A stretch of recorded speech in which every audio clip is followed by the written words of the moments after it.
In this video, I'll explain the last chapter of chemistry, which is biomolecules.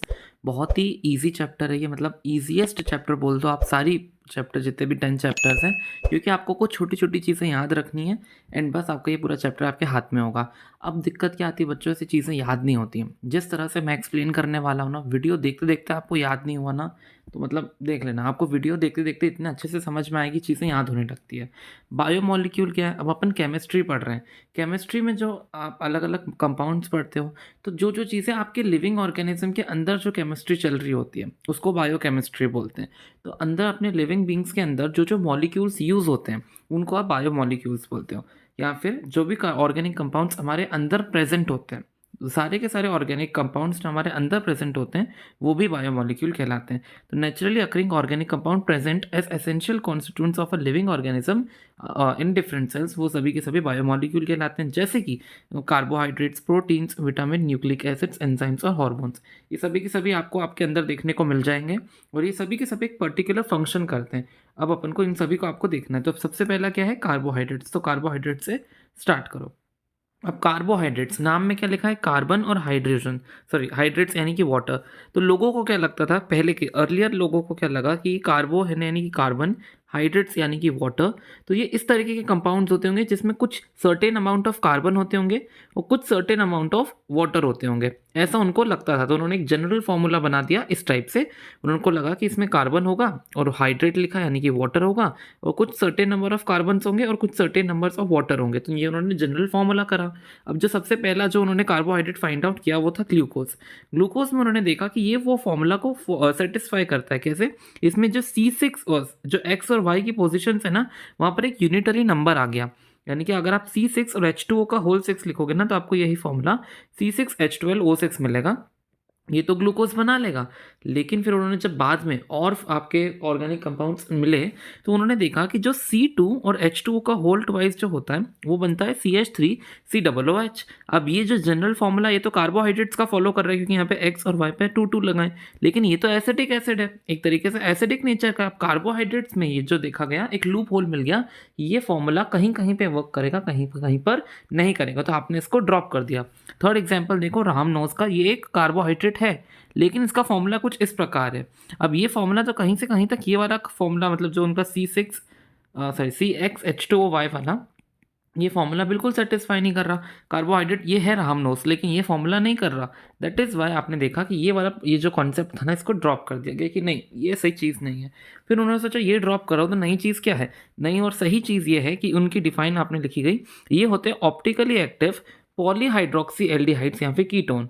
Optically active पता है आपको, polyhydroxy मतलब 4 OH group से ज़्यादा होना चाहिए। हाइड्रोक्सी ग्रुप यानी OH ग्रुप, पॉली मतलब 4 से ज़्यादा होने चाहिए। वो आपके एल्डिहाइड्स भी चलेंगे और कीटोन्स भी चलेंगे, एल्डिहाइड और कीटोन दोनों चलेंगे। और वो, अब ये जो है, या तो आपको हाइड्रोलिसिस करने पे मोनो यूनिट से, या फिर आपको डायरेक्टली इनके हाइड्रोलिसिस हो ही नहीं पाए। ये आपको ये बात समझनी होगी कि कार्बोहाइड्रेट्स जो होते हैं ना, अलग अलग छोटे छोटे यूनिट्स से बने होते हैं। तो अगर मैंने इसकी हाइड्रोलिसिस करता हूँ ना, तो ये छोटी छोटी यूनिट्स अलग सेपरेट आउट हो जाती हैं, है ना।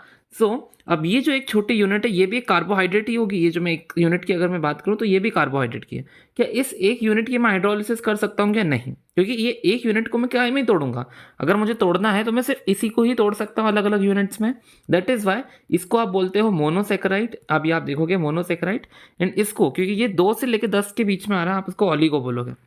अभी हम उसमें आएंगे, क्योंकि ये डिफाइन में पार्ट था। तो इसका ये मतलब है कि ऐसे कंपाउंड्स या तो वो हाइड्रोलिसिस होकर मोनोसेकेराइड्स दें, या फिर वो खुद एक मोनोसेकेराइड हो, दोनों के दोनों कार्बोहाइड्रेट कहलाते हैं। कार्बोहाइड्रेट्स जो होते हैं वो, उनकी टेस्ट स्वीट होती है, जैसे कि इसके कारण उनको शुगर्स भी बुलाते हैं। और जैसे कि सुक्रोज हो गया और लैक्टोज हो गया, ये दोनों के दोनों स्वीट होते हैं टेस्ट में। कार्बोहाइड्रेट्स को आप सेकेराइड भी बुलाते हो। तो आप उसकी क्लासिफिकेशन देख लो कार्बोहाइड्रेट्स की, होते हैं मोनोसेकेराइड, एक होते हैं ऑलिगोसेकेराइड और एक होते हैं पॉलीसेकेराइड।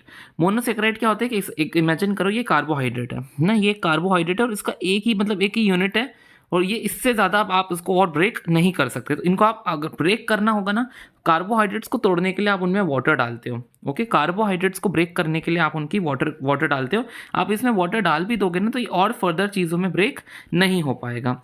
सेकंड देखो ओलिगोसैकेराइड। ओलिगोसैकेराइड क्या होती है? ये 2 से लेके 10 तक के मोनोसैकेराइड्स होते हैं। मतलब ये जो एक मोनोसैकेराइड है ना, ऐसे ही मैंने एक ले लिया, 2 ले लिया, 3 ले लिया, 4 ले लिया, 5 ऐसे करते करते 2 से लेके 10 तक के जितने भी मोनोसैकेराइड्स को मैंने अगर जोड़ा है, इनकी अगर मैं हाइड्रोलिसिस करूंगा तो वापस से मुझे अपने अपने एक एक मोनोसैकेराइड मिल भी जाएंगे। तो इनको साथ में क्या बोलोगे आप? ओलिगोसैकेराइड। अब मैं इनकी भी ग्रुपिंग कर सकता हूँ। अगर दो ओलिगो मतलब दो मोनोसैकेराइड को मैंने बोला, वैसे तो वो ओलिगोसैकेराइड के अंदर आएगा, लेकिन मैं इसको डाइसैकेराइड भी तो बुला ही सकता हूँ ना। बिल्कुल बुला सकता हूँ। 3 वालों को ट्राई बुला सकता हूँ, 4 वालों को टेट्रा बुला सकता हूँ। ओके, इस तरीके से आप ओलिगोसैकेराइड्स की भी फर्दर क्लासिफिकेशन कर सकते हो। काय में? डाइसैकेराइड, ट्राइसैकेराइड होंगे वो सभी ओलिगो, क्योंकि वो 2 से लेकर 10 तक को रखता है। अब 10 से ज़्यादा किस में आएंगे? पॉलीसैकेराइड में। ये है 1, ये है 2 से लेकर 10 और ये है ग्रेटर देन 10। जो ग्रेटर देन 10 वाले किस में आएंगे? वो जो होंगे पॉलीसैकेराइड्स कहलाएंगे। अब इनकी जब आप हाइड्रोलिसिस करोगे तो ये बहुत सारी यूनिट्स में आपको मोनोसैकेराइड, जितने भी इनके अंदर ये बहुत सारे ये मोनोसैकेराइड से जुड़ के बने, इनकी हाइड्रोलिसिस करोगे तो आपको लार्ज नंबर ऑफ ये मिल जाएंगे छोटे छोटे। देन इनका टेस्ट स्वीट नहीं होता। कुछ कुछ एग्जाम्पल्स हैं, अभी एग्जाम्पल्स के नाम देख लो, वैसे भी हम आगे इन सभी को डिस्कस करेंगे।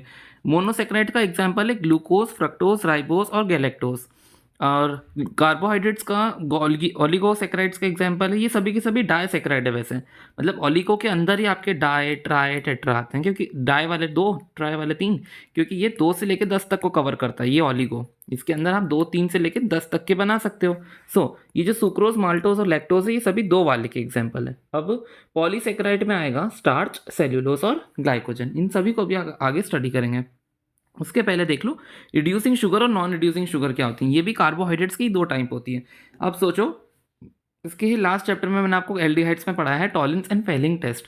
टॉलेंस एंड फेलिंग टेस्ट क्या करता है? एल्डिहाइड्स को रिड्यूस करता है।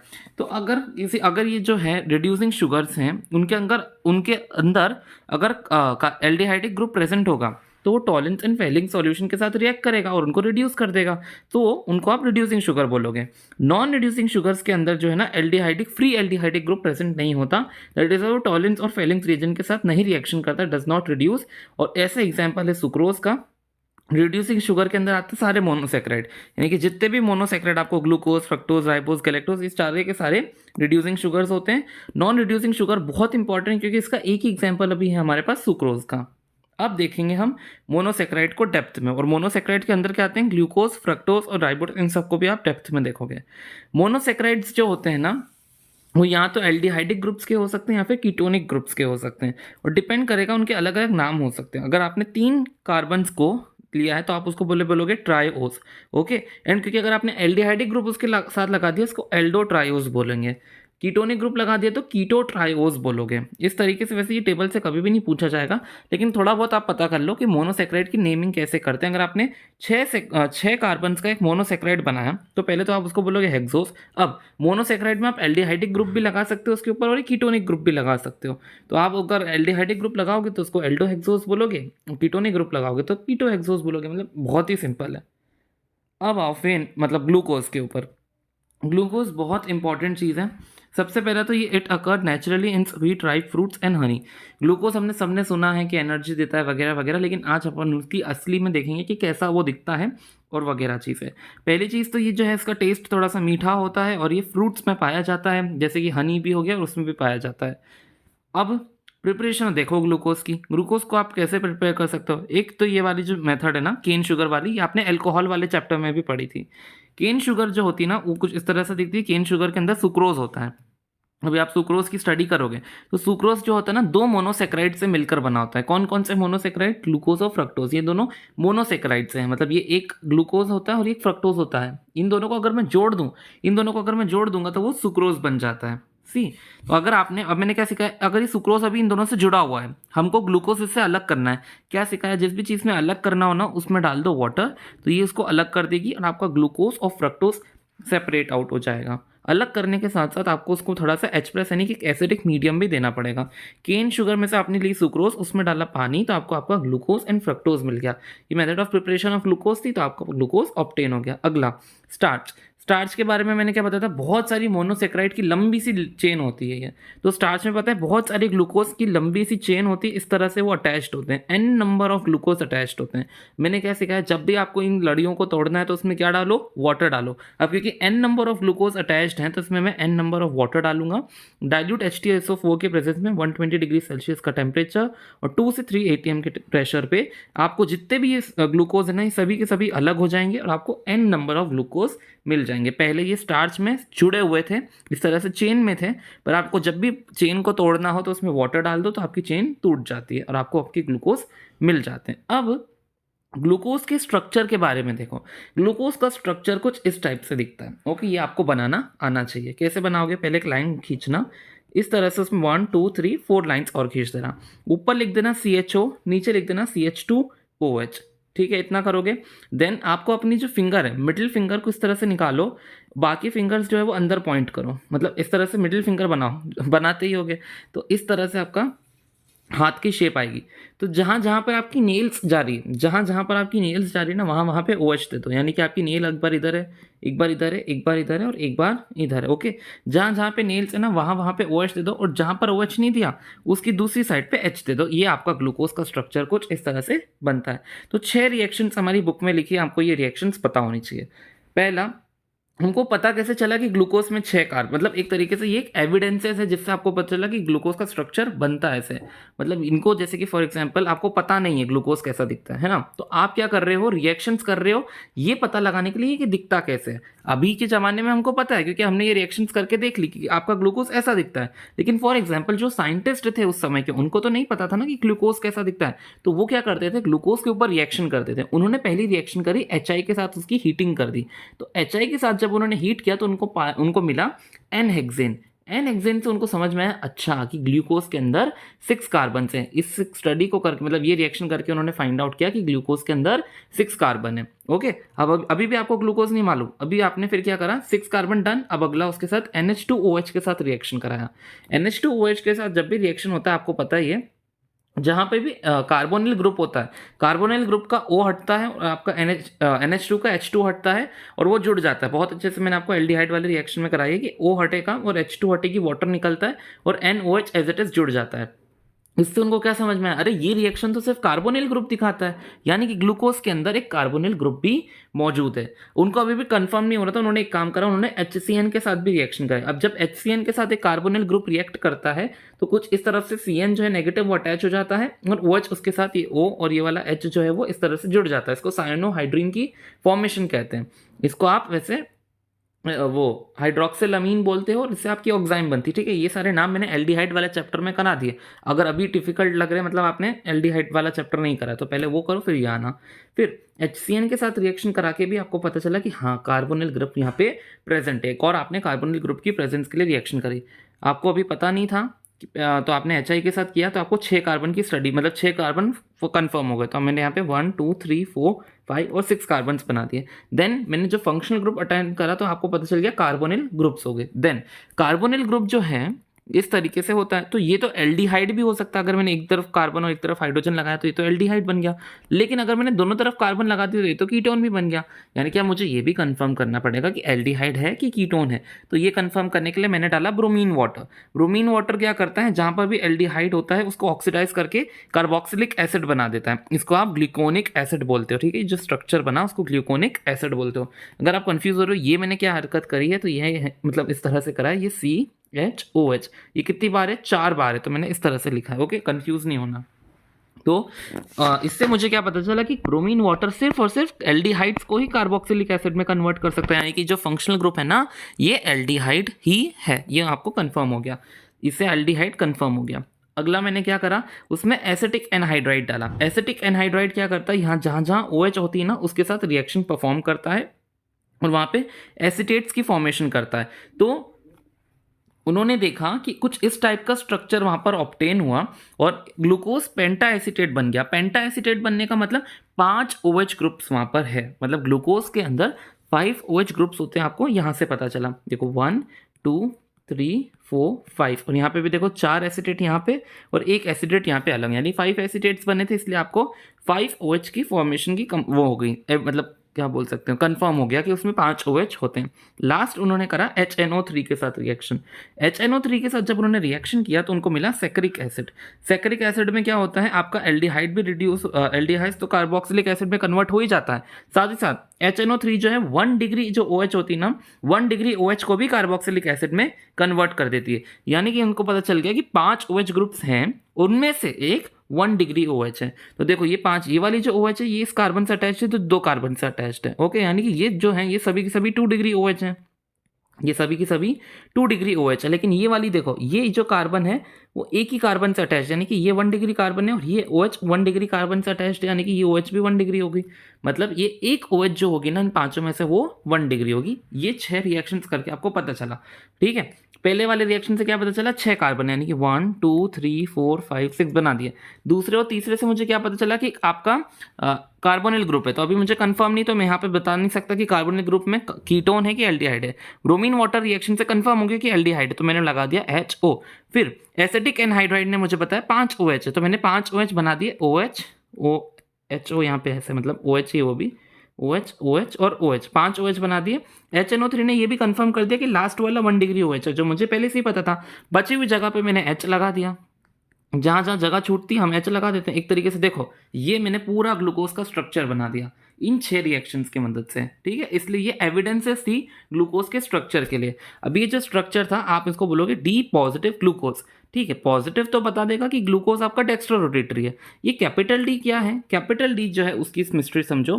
कैपिटल डी आया है ग्लिसरल्डिहाइड से। ग्लिसरल्डिहाइड कुछ ऐसा कंपाउंड है जिसके एक dextro laevo rotatory optical isomers होते हैं। ऑप्टिकल आइसोमर्स नहीं पता तो समझ लो यहाँ पे मैंने एक मिरर रखा, ये वाला आपका पॉजिटिव ग्लिसरल्डिहाइड है। इसके सामने जब मैं मिरर रखूंगा तो ये जो खड़ी वाली लाइन है ये तो सिमिलर रहेगी, क्योंकि मिरर से जो सामने सामने होते हैं वो रिफ्लेक्ट, मतलब उल्टे हो जाते हैं। और यहाँ पे H आना चाहिए, यहाँ पे मैंने 2 लगा दिए, इधर पे H बना दो जी। अब ये सही हो गया। तो लोगों ने क्या करा कि ये जो आखिरी वाला यहाँ पर चेंज क्या हुई कॉम्पोजिशन में, HCOH OHCH ये चेंज हुआ है। तो उन्होंने क्या कर दिया, जो HCOH कॉन्फ़िगरेशन थी वो पॉजिटिव कॉन्फ़िगरेशन थी और उसको कैपिटल D नाम दे दिया। क्या नाम दिया, कैपिटल D। और जो OHCH वाली कॉन्फ़िगरेशन थी, कौन सी वाली कॉन्फ़िगरेशन, OHCH वाली कॉन्फ़िगरेशन, उसको कैपिटल L नाम दिया और नेगेटिव कॉन्फ़िगरेशन बोली। अब जरा ध्यान से देखो, ये मैंने बना दी कौन सी वाली, H, ये वाली कौन सी है, HCOH वाली, HCOH वाली। ये D है कैपिटल D, उसको पॉजिटिव। एक बार ग्लूकोज के लास्ट कार्बन पे ध्यान दो, लास्ट कार्बन में क्या है, HCOH वाली है ना, इसके कारण इसको भी मैंने D दे दिया। अगर ग्लूकोज का लास्ट कार्बन ऐसा ना दिखते हुए OHCH होता, कैसा, OHC और यहाँ पे H होता, तो इसको मैं कैपिटल L नाम देता, क्योंकि ये वाली कॉन्फ़िगरेशन मीट हो रही थी। समझ गए, ये जो पॉजिटिव है वो आपका डेक्स्ट्रोरोटेटरी नेचर बता रहा है, पॉजिटिव। लेकिन ये जो कैपिटल D है ना वो बता रहा है कि आपके लास्ट वाले कार्बन पे, मतलब सेकंड लास्ट, क्योंकि लास्ट कार्बन तो ये है, सेकंड लास्ट कार्बन पे कैसी कॉन्फ़िगरेशन है, वो भी किसकी मदद से, ग्लिसरल्डिहाइड की मदद से। ग्लिसरल्डिहाइड की कॉम्पोजिशन से आपने ग्लूकोज की कॉम्पोजिशन का आइडिया लगाया। अब नेक्स्ट टॉपिक पर अगर हम पढ़ेंगे तो वो है साइक्लिक स्ट्रक्चर ऑफ ग्लूकोज। अभी जो आपने पढ़ा ना वो था एक स्ट्रेट स्ट्रक्चर, मतलब ये straight chain structure of glucose कहलाता है। हमने इतनी मेहनत से सुंदर सा स्ट्रेट चेन स्ट्रक्चर ऑब्टेन कराई 6 रिएक्शंस लगाकर। ओके, पर एक साइंटिस्ट थे, उनका नाम हमारी बुक में लिखा है, वो नाम इतना इंपॉर्टेंट नहीं, उनका काम जानना ज़्यादा इंपॉर्टेंट है। उन्होंने क्या सोचा, सभी साइंटिस्ट इतने रिएक्शन करके रुक गए, उन्होंने बोला चलो ठीक है ये ग्लूकोज ऐसा दिखता है, पर उन्होंने और फर्दर रिएक्शंस करी। कौन कौन सी रिएक्शंस करी, उन्होंने शिफ्ट टेस्ट लगाकर देखा उसके ऊपर, और D24DNP टेस्ट लगाकर देखा उसके ऊपर, जिसपे दोनों में ही उसने रिएक्ट नहीं करा। 24DNP टेस्ट क्या कहता है, कार्बोनिल ग्रुप की प्रेजेंस को दिखाता है ना, कार्बोनिल ग्रुप अगर होगा तो 24DNP टेस्ट लगेगा। पर ये तो 24DNP टेस्ट लगा ही नहीं रहा, मतलब ग्लूकोज में कार्बोनिल ग्रुप ही नहीं है, मतलब एल्डिहाइड कीटोन छोड़ो ग्रुप ही नहीं है वहाँ पे, ऐसा ये रिएक्शन देखकर हमको पाया गया। अगला, वो हाइड्रोजन सल्फाइड नहीं बनाता NaHSO3, ये भी कार्बोनिल ग्रुप की इन प्रेजेंस को दिखाता है। अगला, ग्लूकोज पेंटा एसीटेट जो है ना वो ऑक्साइम नहीं फॉर्म करता इन रिएक्शन विद हाइड्रोक्सिल अमीन। आपका जो पेंटा एसीटेट बना है ना, ये पेंटा एसीटेट, इसको जो है आपकी हाइड्रोक्सिल अमीन के साथ रिएक्शन करनी चाहिए, ये O हटना चाहिए, NH2 का H2 हट के जाके आपका ऑक्साइम बनना चाहिए, पर ये बनाता ही नहीं है। मतलब पेंटा एसीटेट में दिक्कत है। अगर पेंटा एसीटेट में दिक्कत है मतलब मेन स्ट्रक्चर में दिक्कत है, यानी ये 3 पॉइंट्स। और चौथा सबसे इंपॉर्टेंट, ग्लूकोज की जब आपने क्रिस्टलाइन स्ट्रक्चर को नोटिस करा तो उसमें 2 डिफरेंट टाइप के ग्लूकोज मिले थे जिनके बॉइलिंग पॉइंट्स अलग अलग थे। मैंने यहाँ पे बॉइलिंग पॉइंट नहीं लिखे क्योंकि कोई भी नहीं पूछता, ये जानना ज़्यादा इंपॉर्टेंट है कि 2 different type of crystalline structure देखने को मिले आपको ग्लूकोज के, जो आपने अल्फा एंड बीटा नाम रख दिया। तो इससे जो है आपके जो साइंटिस्ट थे उन्होंने सोचा कि अगर यहाँ पे दिक्कत है तो ग्लूकोज का कुछ अलग स्ट्रक्चर होगा, तो उन्होंने ग्लूकोज का हेमी एसिटल स्ट्रक्चर बनाया। हेमी एसिटल स्ट्रक्चर मतलब उन्होंने ग्लूकोज के कार्बोनिल ग्रुप जो ऊपर लगा होता है ना, एल्डिहाइडिक ग्रुप, उन्होंने नोटिस करा अगर इसका ये जो OH लास्ट वाला OH है कार्बोनिल ग्रुप पे कैसा होता है, कार्बन पे प्लस ऑक्सीजन नेगेटिव होता है, हमने देखा ही एल्डिहाइड वाले चैप्टर पे। और यहाँ पे H प्लस ज़्यादा टेंडेंसी रखते हैं नेगेटिव, यहाँ मतलब जो ऑक्सीजन होता है ना वो इलेक्ट्रोनेगेटिव एलिमेंट होता है। तो ये नेगेटिव ऑक्सीजन जो है ना ये कार्बन पे जाके जुड़ जाती है। अब जो कार्बन पे जब ये जाकर जुड़ी तो ये कार्बन का ये वाला बॉन्ड हटके यहाँ पे आ गया, तो ये ऑक्सीजन को भी तो सेटिस्फाई करना पड़ेगा ना, तो उसको सेटिस्फाई करने के लिए अपनी साथ वाली हाइड्रोजन उसको दे देती है। ये वाला देखो यहाँ पर जो OH था ना ये से उठ के गया, ये जो O थी ये ऑक्सीजन वो कार्बन के साथ बॉन्ड बना ली, और कार्बन वाली के साथ में जो ऑक्सीजन थी ना उसको ये अपना H दे दिया। आया ना समझ? ये जो O होता है ये साथ में कार्बन के साथ बॉन्ड बना लेता है और उसका जो H होता है वो आपने इसको दे देता है इस तरीके से। अब ये मैंने एल्डिहाइडिक ग्रुप इस डायरेक्शन में बनाया था, मैं अपना एल्डिहाइडिक ग्रुप ऐसा भी बना सकता हूँ। एल्डिहाइड ग्रुप तो कैसा भी हो सकता है, अगर ऐसा होता तो हाइड्रोजन यहाँ लगती यानी OH इधर आता और H इधर आता, है ना। इस तरीके से दो स्ट्रक्चर बन सकते थे ग्लूकोज के, एक ऐसा भी और एक ऐसा भी। तो यही अल्फा और बीटा स्ट्रक्चर कहलाते हैं। अगर ये घेरे के अंदर आपको OH देखने को मिला ना तो उसको आप अल्फा बोलोगे। और डी पॉजिटिव ग्लूकोज क्यों बोलते हो तो आपको पता है क्योंकि ग्लूकोज जो होता है वो डेक्स्ट्रोरोटेटरी होता है और उसकी ग्लिसरल्डिहाइड की जो लास्ट वाली वो होती है, क्या बोलते हैं, स्ट्रक्चर जो होता है ग्लिसरल्डिहाइड का और उसका ग्लूकोज का लास्ट वाले कार्बन का वो सिमिलर होता है, इसलिए कैपिटल डी आया। अब अल्फा क्यों आया, क्योंकि यहाँ पे OH लगा हुआ है, अंदर घेरे में आया। और अगर OH घेरे के बाहर हो, यहाँ पे अंदर OH नहीं हो, तो उसको आप बीटा ग्लूकोज बोल सकते हो, बीटा डी पॉजिटिव ग्लूकोज।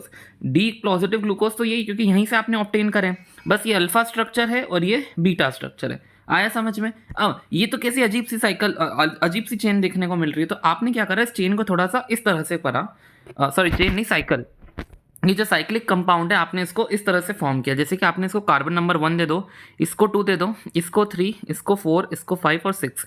यहाँ पे मैंने इस कार्बन को 1 दे दिया, ये 2 कार्बन को डिनोट कर रहा है, ये 3, ये 4, ये 5 और 6। अब आपको पता है क्या करना है, जो जो लेफ्ट में चीज़ें आ रही ना उनको टॉप पे लिखनी है, और जो जो राइट में ये OH OH H OH ये सब चीज़ें ना उनको टॉप, जो राइट में आ रही है उनको आपको बॉटम में लिखनी है। लेफ्ट वालों को टॉप पे, राइट वालों को बॉटम में। समझे नहीं ना, अभी समझ जाओगे। कार्बन 1 ये है तो कार्बन 1 ये रहा, इसके लेफ्ट में H है ना, तो लेफ्ट वाले H को मैंने टॉप पे रखा, OH को बॉटम में रखा, H को टॉप पे रखा, OH को बॉटम में रखा, OH को टॉप पे रखा, H को बॉटम पे रखा, H को टॉप पे रखा, OH को बॉटम में रखा। देन इन दोनों में जब आती H और इस वाले कार्बन पे ये भी लगा CH2OH, तो आपको हमेशा CH2OH को ऊपर रखना, क्योंकि थोड़ा ऐसा बनाना ही पड़ेगा, ये कंपलसरी होता है। CH2OH ऊपर आएगा देन H नीचे आएगा, ठीक है। एक और बार रिपीट कर रहा हूँ, वापस बार बार रिपीट करने की टॉपिक है नहीं क्योंकि बहुत ईजी है। 1 2 3 4 5 और 6 इस नंबरिंग कर दी कार्बन की। ऐसे साइकिल में कैसी नंबरिंग होगी, 1 2 3 4, बीच 5वां कार्बन नहीं 6ठा कार्बन। अब जो लेफ्ट वाले हैं उनको टॉप पे रखो, राइट वाली जो ग्रुप्स उनको बॉटम में रखो। ये वाला H है, H ऊपर आ गया, OH यहाँ पर है, OH नीचे, ये कार्बन 1 डन।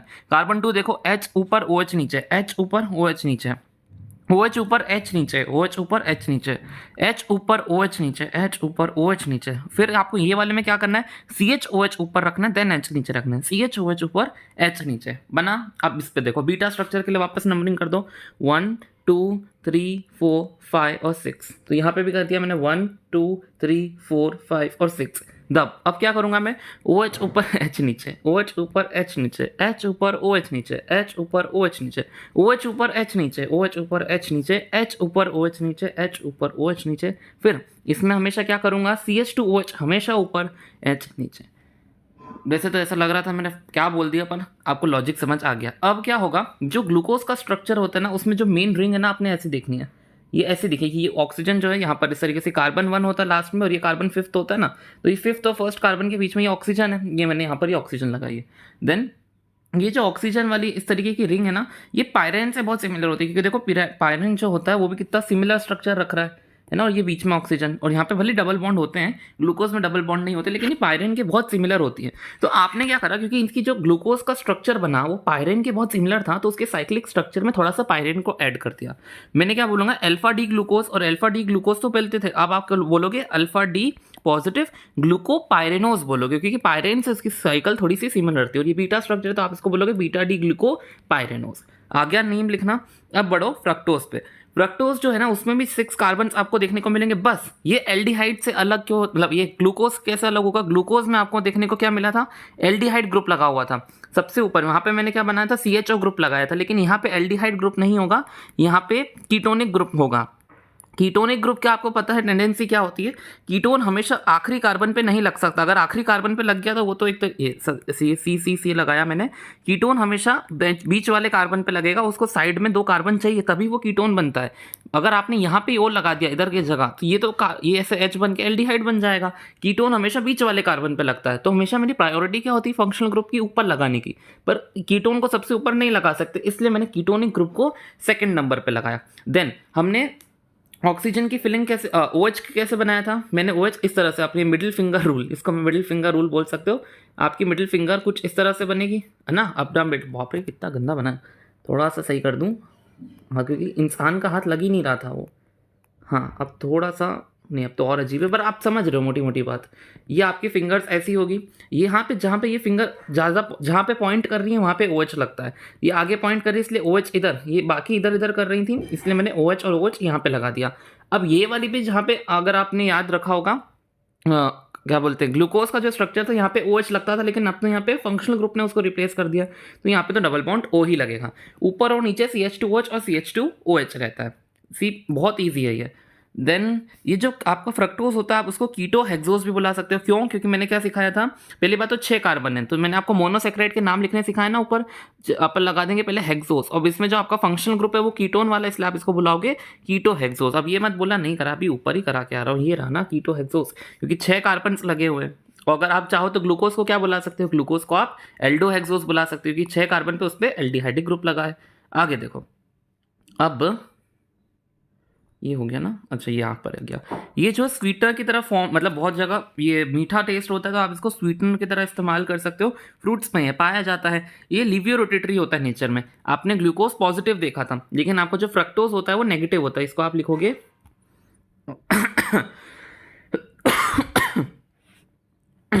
यहाँ पे भी मैंने नाम नहीं लिखा ना, तो यहाँ पे नाम रख देते हैं। इसको आप बोल दो D नेगेटिव फ्रक्टोज, ठीक है? यहाँ पे मैंने इसकी नाम लिख दिया, नाम नहीं लिखा था। तो जो कैपिटल D है वो तो आपको पता ही चल गया होगा। ये लास्ट वाले कार्बन देखो, आपका ये HCOH बनता है तो कैपिटल D आता है, लेकिन अगर OHCH आता है तो कैपिटल L आएगा। लेकिन आप देखोगे कि ये वाला कॉन्फ़िगरेशन कभी भी आपको देखने को नहीं मिलेगी। इस चैप्टर में मिलती है, नेचर में तो बहुत होंगे, इस चैप्टर में आपको लास्ट वाले कार्बन में देखो HC और OH ही देखने को मिला है। That is why capital D आया नेगेटिव। ये लिवियो रोटेटरी शो कर रहा है, फ्रक्टोज ये होता है। नेक्स्ट चीज़, अब जैसे कि मैंने ये जो इसका नॉर्मल स्ट्रक्चर बनाया, इसका भी मेरे को साइक्लिक स्ट्रक्चर बनाना पड़ेगा। इसका साइक्लिक स्ट्रक्चर कैसे बनेगा? कार्बन पे थोड़ा सा पार्शियल पॉजिटिव होता है, ऑक्सीजन पे पार्शियल नेगेटिव चार्ज आता है, बिकॉज ऑक्सीजन ज़्यादा इलेक्ट्रोनेगेटिव होता है। सेम चीज़ यहाँ पे भी लगेगी, ऑक्सीजन पे थोड़ा सा नेगेटिव पार्शियल और H पे पार्शियल पॉजिटिव। तो ये ऑक्सीजन जो नेगेटिव है, जैसे वो कार्बन पे गई थी सबसे ऊपर वाले ग्लूकोज में, लेकिन ये वाले में कीटोन वाले पे जाएगी। अब ये जैसे इसके साथ बॉन्ड बनाती है ना, तो ये CH2OH जो होता है ना, ये जनरली इसके साथ, मतलब आप ऐसे नहीं लिखोगे, आप उसको ऐसे लिखने लग जाओगे। देखो इस वाले केस में पहले ये लेफ्ट हैंड साइड वाला देखो, मैंने क्या करा, ये जो है वो इसको इस तरह से इस कार्बन को दे दिया और अपना H जो है इसको दे दिया, इस वाले ऑक्सीजन को। तो ये OH बना दिया और ये ऑक्सीजन ने बॉन्ड बना दिया। ये जो CH2OH था ना, ऐसे मैंने उसको ऐसे लिख दिया। ठीक है, डन। वापस से बताऊंगा क्योंकि ये स्ट्रक्चर आप पहली बार देख रहे होगे, मतलब रिवीजन कर देख रहे हो तो ठीक है, पर ये आपको पता होना चाहिए। नेगेटिव वाली ऑक्सीजन मैंने इस तरह से कार्बन को दी, इस तरह से कार्बन को दे दिया, और जो H था वो H जो है इसको दे दिया, तो ये OH बना दिया। ये CH2OH ऊपर लिखा था, मैंने इसको साइड में लिख दिया। अब जरूरी है क्या ये डबल बॉन्ड हो इधर ही हो? ये डबल बॉन्ड हो इधर हुई तो यहाँ पे OH आ जाएगा, और ये CH2OH जो मैंने बाहर लिखा था वो CH2OH अंदर आ जाएगा। अब आपको अल्फा और बीटा कैसे डिसाइड करोगे? मैंने आपको सिखाया है, अल्फा तब होगा जब OH घेरे के अंदर आएगा। तो OH घेरे के अंदर आए तो आप उसको बोलोगे अल्फा, ये मतलब इसका नाम हो जाएगा पहले अल्फा D नेगेटिव फ्रक्टोज। ये क्योंकि उसकी साइक्लिक स्ट्रक्चर, अभी साइक्लिक स्ट्रक्चर हम देखा है, जैसे वो ग्लूकोज का बना था अभी बना लोगे, पर इसको आप क्या नाम लिखोगे? अल्फा D नेगेटिव फ्रक्टोज, और इसका नाम होगा beta D negative fructose. Okay, अब डायरेक्ट इनके साइक्लिक स्ट्रक्चर पर आओ। साइक्लिक स्ट्रक्चर कैसे बनता है सिखाया है। कार्बन, इसको पहला नंबर दे दो कार्बन को, इसको मतलब यहाँ से नंबरिंग दोगे क्योंकि ये फर्स्ट कार्बन है। First carbon, second, third, fourth, fifth और सिक्स्थ। यहाँ पे नंबरिंग कैसे होगी? ये फर्स्ट कार्बन है, सेकंड, थर्ड, फोर्थ, फिफ्थ और सिक्स्थ। लेफ्ट वालों को टॉप पे रखना है। यहाँ पे देखो लेफ्ट पे CH2OH ऊपर आया तो CH2OH को मैंने ऊपर रखा, OH यहाँ पे राइट में नीचे। टॉप बॉटम हो गया, H ऊपर OH नीचे, H ऊपर OH नीचे। अब आखिरी वाले में हमेशा सिखाया है CH2OH ऊपर ही आएगा, H नीचे आएगा। अब देखो बीटा स्ट्रक्चर कैसे बना। बीटा स्ट्रक्चर के लिए वापस से हमने वही रिंग इमेजिन करी, ये ऑक्सीजन इधर है तो ये ऑक्सीजन ऐसे, एंड देन इस तरह से ये फर्स्ट कार्बन यहाँ पर आएगा, मतलब फर्स्ट कार्बन ये है लेकिन आप इस तरह से मानो ये सेकेंड है। तो ये जो रिंग है इस तरीके की है ना, फॉर एग्जाम्पल ये ऐसे जा रही है तो ये वाली रिंग ऐसे जा रही है, ठीक है। तो OH ऊपर है, OH ऊपर, CH2OH नीचे, CH2OH यहाँ मतलब लेफ्ट वाला, लेफ्ट टॉप में राइट नीचे, OH ऊपर H नीचे, H ऊपर OH नीचे, और H ऊपर, मतलब ये वाले केस में सॉरी H ऊपर नहीं आएगा। देखो मैं कंफ्यूज हो गया, आप भी हो सकते हो। ये आखिरी में जब आता है वो ऊपर होगा, हमेशा H नीचे होगा। अब आपने ग्लूकोज में देखा होगा, ग्लूकोज में से हेक्सेन वाली रिंग बनी है, लेकिन यहाँ पर आप देखो, यहाँ पर हेक्सेन वाली नहीं, यहाँ पे पेंटेन जैसी रिंग देखने को मिलेगी। इस तरह से मतलब 5 कार्बन वाली रिंग्स आपको देखने को मिलेगी, पर 5 कार्बन ही बीच में ऑक्सीजन होता है, ये ध्यान रखना। ये जो स्ट्रक्चर होता है ना इस टाइप का, जिसमें ऐसी रिंग हो बीच में ऑक्सीजन, ये स्ट्रक्चर फ्यूरान के बहुत सिमिलर होता है। दैट इज वाई आपने अल्फा डी नेगेटिव फ्रक्टोज में थोड़ा सा फुरान का भी एलिमेंट फ्यूरानोस उसमें लिख देते हो। अब ये जो अल्फा एंड बीटा स्ट्रक्चर्स होते हैं ना, एक दूसरे के एनोमर्स कहलाते हैं। ग्लूकोज के भी जो अलग अलग अल्फा बीटा स्ट्रक्चर थे वो एक दूसरे के एनोमर थे। अब आपने ये जो ग्लूकोज और फ्रक्टोज पढ़ा ना, ये मोनोसेक्राइड है, यानी कि ये एक यूनिट है। इसको आप और हाइड्रोलिसिस, इसकी मतलब आप हाइड्रोलिसिस करोगे ना, एक ही चीज़ को काहे में तोड़ोगे, मतलब this thing can't be break into further parts, है ना।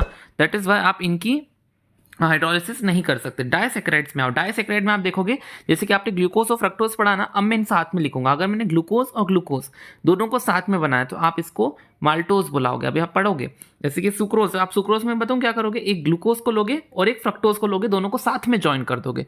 अब साथ में ज्वाइन कैसे किया जाता है, मैंने अगर इनको अगर मैं पानी दे दूंगा तो ये आपस में ब्रेक हो जाएंगे। मतलब ये जो दो अलग अलग पार्टिकल्स हैं, अगर मैं इनसे पानी छीन लूंगा तो ये भी तो बन सकते हैं। जैसे कि ये जो दो पार्टिकल्स जुड़े हुए हैं, इनको अगर मैं वाटर ऐड करूंगा इनमें से, तो मुझे ये दो सेपरेट मिल जाएंगे। तो इन दो सेपरेट्स को अगर मुझे ग्लूकोज और इन दोनों को मिलाना है, तो अगर मुझे इनको मिलाकर ये बनाना है, तो इनमें से मैं वाटर को छीन लूंगा। ये आपका डाइसेक्राइड की मेजर चीज़ होती है। अगर आप डाइसेक्राइड यानी कि इन दो की हाइड्रोलिसिस करोगे तो आप डाइल्यूट एसिड की प्रेजेंस में या फिर कोई भी एंजाइम की प्रेजेंस में, तो आपको दो मोनोसेक्राइड्स मिलेंगे। इनकी आप हाइड्रोलिसिस करोगे तो दो छोटे छोटे मोनोसेक्राइड्स मिल जाएंगे। और अब ये जो दो छोटी छोटी चीज़ें हैं, मैंने आपको क्या सिखाया था, ये जुड़े हुए हैं, इनमें वाटर डालूंगा टूट के ही बन जाएंगे। अगर इनसे वाटर छीनता हूं तो ऐसा क्या होता है यहाँ पे कि ये दोनों जुड़ जाते हैं, इन दोनों के बीच में एक लिंकेज पैदा हो जाती है। कौन सी लिंकेज, इसको आप बोलोगे ग्लाइकोसिडिक लिंकेज बोलते हो। सुक्रोज का स्ट्रक्चर देखो, सुक्रोज के लिए मैंने अल्फा डी ग्लूकोज वाली रिंग ली, आप कंफ्यूज मत होना, ऐसी बनती है, अपन ऊपर देखा। और बीटा वाली फ्रुक्टोज लिया, अल्फा ग्लूकोज लूंगा, बीटा फ्रक्टोज लूंगा। बीटा फ्रक्टोज को मैं करूंगा 180 डिग्री रोटेट करना जरूरी है। 180 डिग्री रोटेट करूंगा ना तो क्या होगा, ये वाला कंपोनेंट इधर आ जाएगा, ये वाला HOH यहाँ पर आ जाएगा। देखो ये कन्वर्ट हो गया, CH2OH तो वहीं था, वो ऐसे डिस रहेगा।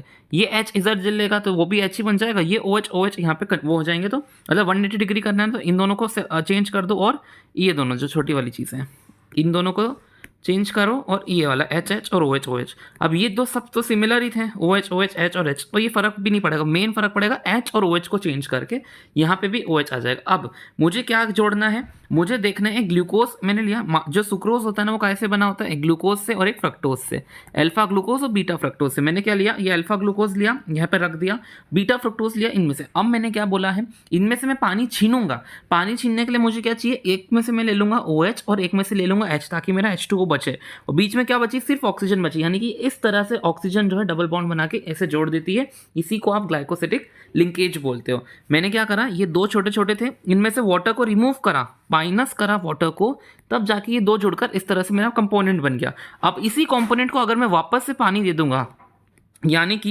ये जो सुक्रोज है उसको मैं वापस से वाटर दे दूंगा, तो देखो मुझे वापस से आपके ये जो अल्फा ग्लूकोज है और बीटा फ्रक्टोज है वो वापस से मिल जाएंगे। ये दिमाग में रखो, दो को जोड़ना है पानी निकालो, दो को अलग करना है उनको पानी दे दो, ठीक है। अब वापस नहीं बताने वाला। अब देखो ये ग्लाइकोसिडिक लिंकेज बना किस किस के बीच में, ये कार्बन, ये जो ग्लूकोज का पहला कार्बन था और फ्रक्टोज का दूसरा कार्बन था, ग्लूकोज के पहले कार्बन के बीच में और फ्रक्टोज के दूसरे कार्बन के बीच में। अगर आपको क्वेश्चन आएगा ग्लाइकोसिडिक लिंकेज बताओ सुक्रोज में कैसी, तो पूरा लिख के आना, अल्फा डी ग्लूकोज का पहला कार्बन और बीटा डी फ्रुक्टोज का दूसरे कार्बन के बीच में आपको ग्लाइकोसिडिक लिंकेज मिलती है। अब सुक्रोज में जब आप वाटर डालोगे तो आपको अल्फा ग्लूकोज और बीटा फ्रुक्टोज मिल जाएंगे, इन दोनों में से पानी निकालोगे तो सुक्रोज मिलता है, ठीक है। अब सुक्रोज जो होता है उसको नॉन रिड्यूसिंग शुगर बोलते हैं, क्योंकि इसके पास एल्डिहाइड ग्रुप प्रेजेंस नहीं होता, एल्डिहाइड ग्रुप प्रेजेंस नहीं होगा तो वो रिड्यूस नहीं कर पाता है। ये आपने ऊपर देखा, सुक्रोज का एग्जांपल मैंने कराया था। अब सुक्रोज जो होता है वो होता खुद डेक्स्ट्रो रोटेटरी है, लेकिन आप सुक्रोज क्योंकि डेक्स्ट्रो रोटेटरी है उसमें वाटर डालते हो तो काय में टूटेगा, ग्लूकोज और फ्रक्टोज में। ग्लूकोज जो होता है वो भी डेक्स्ट्रो रोटेटरी होता है, फ्रक्टोज लीवो रोटेटरी होता है। आपने पढ़ा है ग्लूकोज पॉजिटिव और फ्रक्टोज नेगेटिव। और ग्लूकोज जो होगा वो +52 होता है, मतलब +52 उसकी डेक्स्ट्रो रोटेटरी कैपेबिलिटी होती है, और लीवर रोटेटरी वाला फ्रक्टोज -92 होता है। अब इन दोनों को ऐड करोगे तो आपको ओवरऑल नेगेटिव चार्ज मिलेगा। मतलब आप सुक्रोज जो पहले डेक्स्ट्रो रोटेटरी था उसमें पानी डालो, ये दो कंपोनेंट में टूटेगा और फिर नेगेटिव बन जाएगा, इसलिए आप उसको इन्वर्ट शुगर बोलते हो। पहले सुक्रोज डेक्स्ट्रो था, पानी डाला, दो कंपोनेंट में टूटा, उसके दो कंपोनेंट, एक डेक्स्ट्रो कंपोनेंट था, एक लीवो कंपोनेंट था, लेकिन लीवो कंपोनेंट की औकात ज़्यादा थी, वो -92 था और वो सिर्फ +52 ही था। दैट इज़ वाई -92 जीत जाएगा, यानी वो लीवो बन गया। डेक्स्ट्रो से उसके कंपोनेंट्स जब टूटेंगे तो लीवियो का भारी था, यानी कि इन्वर्ट शुगर, इसलिए आप उसका नाम पड़ा। अब देखो माल्टोज, माल्टोज बहुत ईजी है, उसमें दोनों अल्फा ग्लूकोज लो, अल्फा ग्लूकोज मैंने रखे आसपास में, OH और H यानी कि पानी निकालो, इन दो को जोड़ना है तो मुझे क्या करना पड़ेगा, वाटर को हटाना पड़ेगा, वाटर हटेगा, OH और H हटा, ये ऑक्सीजन जो है उसके बीच में ग्लाइकोसिडिक लिंकेज बना लेगी। कौन सी लिंकेज, बार बार बोलो, ग्लाइकोसिडिक लिंकेज। अब ये ग्लाइकोसिडिक लिंकेज कौन से कार्बन के बीच में देखिए, 1 और 4th कार्बन के बीच में, तो 1st और 4th कार्बन ऑफ दोनों अल्फा डी ग्लूकोज के बीच में आपको ग्लाइकोसिडिक लिंकेज देखने को मिलेगी। यानी कि ये जो माल्टोज है उसमें देखो फ्री एल्डिहाइड ग्रुप प्रेजेंट होते हैं, इसलिए ये रिड्यूसिंग शुगर होती है। एक ही नॉन रिड्यूसिंग शुगर है आपके चैप्टर में जो है सुक्रोज, बाकी सभी रिड्यूसिंग शुगर्स होंगी। अब माल्टोज जो है, ये मेरा माल्टोज बना, इसको मैंने फिर से पानी दे दूंगा तो ये दोनों बन जाएंगे। इन दोनों में से मैंने पानी, एक काम करते हैं यहाँ लिख ही देता हूँ, यहाँ से मैंने पानी को रिमूव करा तो मुझे ये मिल गया। इन दोनों को अगर मैंने वापस से पानी दे दिया तो वापस से पानी दे दूंगा, +H2O कर दूंगा, माल्टोज को, माल्टोज में पानी दे दूंगा तो आपको दोनों ये कंपोनेंट्स मिल जाएंगे। बार बार क्यों बोल रहा हूँ, क्योंकि कंफ्यूज हो जाते हैं बच्चे। अगला लैक्टोज, लैक्टोज में मैं क्या लूंगा, ये पता है क्या बनाता है, ये तो 2 ग्लूकोज से बना था, ये बनता है एक आपके बीटा ग्लूकोज से और तो और बीटा गैलेक्टोज से। अभी गैलेक्टोज क्यों आ गया, अभी तो आपने सिर्फ ग्लूकोज और फ्रक्टोज पढ़ा था, कुछ नहीं है गैलेक्टोज। देखो ये बीटा ग्लूकोज का स्ट्रक्चर है ना, same to same beta glucose का स्ट्रक्चर होता है, सिर्फ चौथे कार्बन में चेंज होता है। यहाँ पे देखो ग्लूकोज के स्ट्रक्चर में चौथे में H और OH था ना, यहाँ पे गैलेक्टोज बनाने के लिए चौथे कार्बन को उल्टा कर दो। अब आपका जो गैलेक्टोज होता है उसके पहले कार्बन में देखो OH यहाँ पे है और ग्लूकोज में OH यहाँ पे, तो थोड़ा सा ऐसा टेढ़ा बने का, वाटर यहाँ से वाटर निकाल दो OH और H करके, बीच में एक ऑक्सीजन बचा ना, तो इस हिसाब से उसका ग्लाइकोसिडिक लिंकेज बनता है। कौन से कार्बन के बीच में, 1st और 4th, गैलेक्टोज के पहले कार्बन के बीच में और ग्लूकोज के चौथे कार्बन के बीच में आपको ग्लाइकोसिडिक लिंकेज देखने को मिलेगा। अब देखो इनके पॉलीसेकेराइड, पॉलीसेकेराइड में क्या हुआ, पॉलीसेकेराइड समझने के लिए पहले आपको डाइसेकेराइड वापस से बता दूं। डाइसेकेराइड में आपने 2 को मिलाया था, 2 में आप वाटर डालोगे तो सेपरेट आउट हो जाते हैं, दोनों में से आप वाटर को रिमूव कर दोगे तो वापस से आपको डाइसेकेराइड मिल जाता है।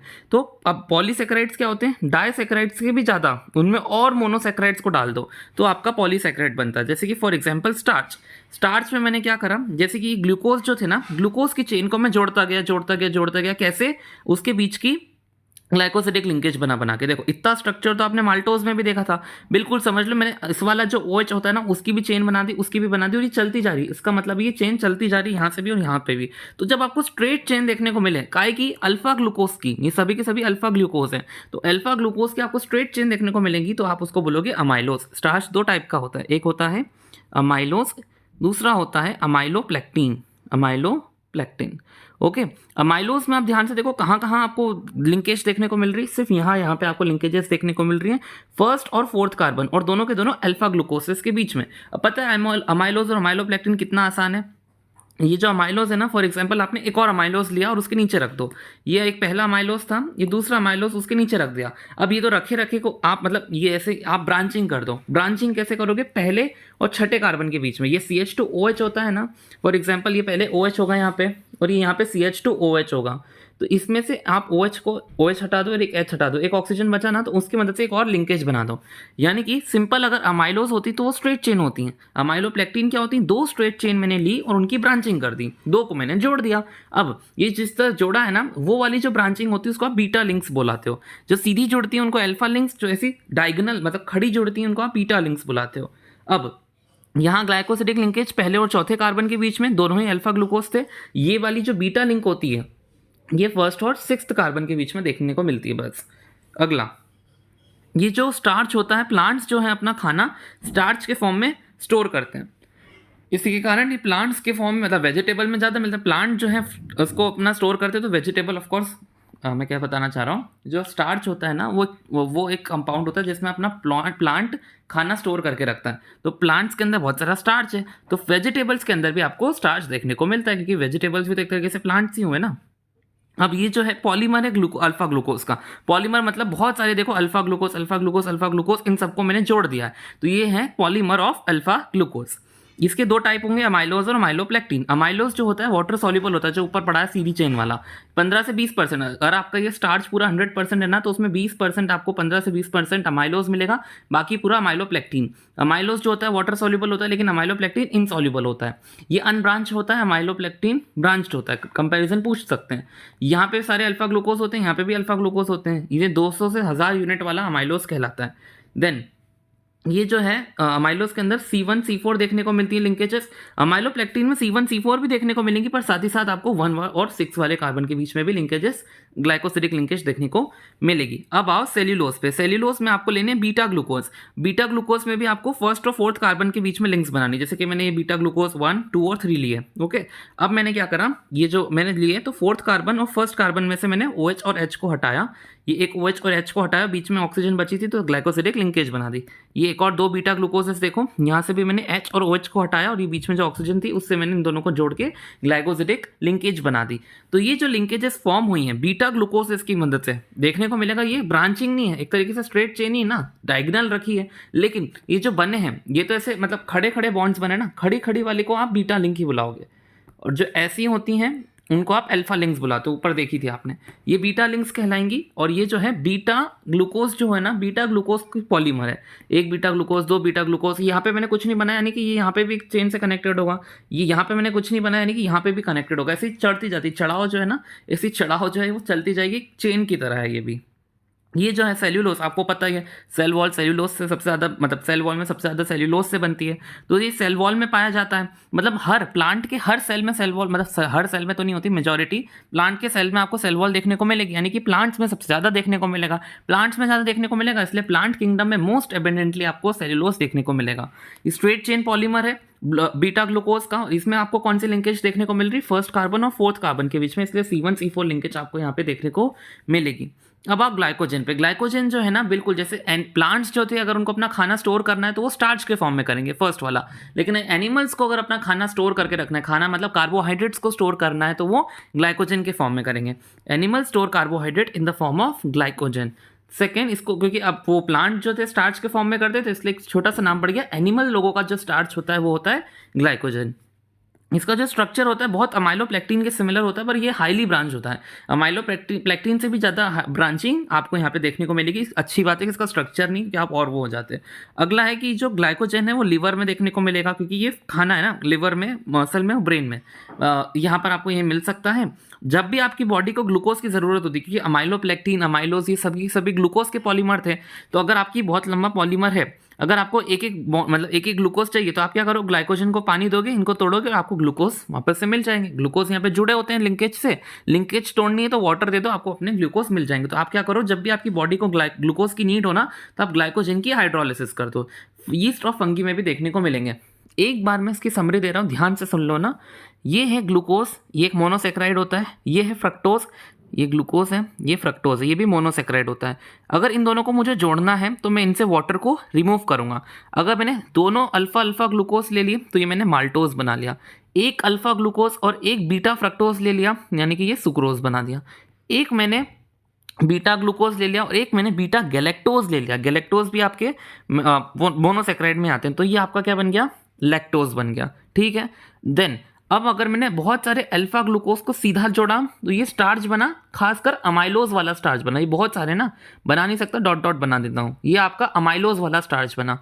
अब यही मैंने लिया अमाइलोज, मैंने 2 अमाइलोज लिया, ये दूसरी वाली अमाइलोज की चेन है।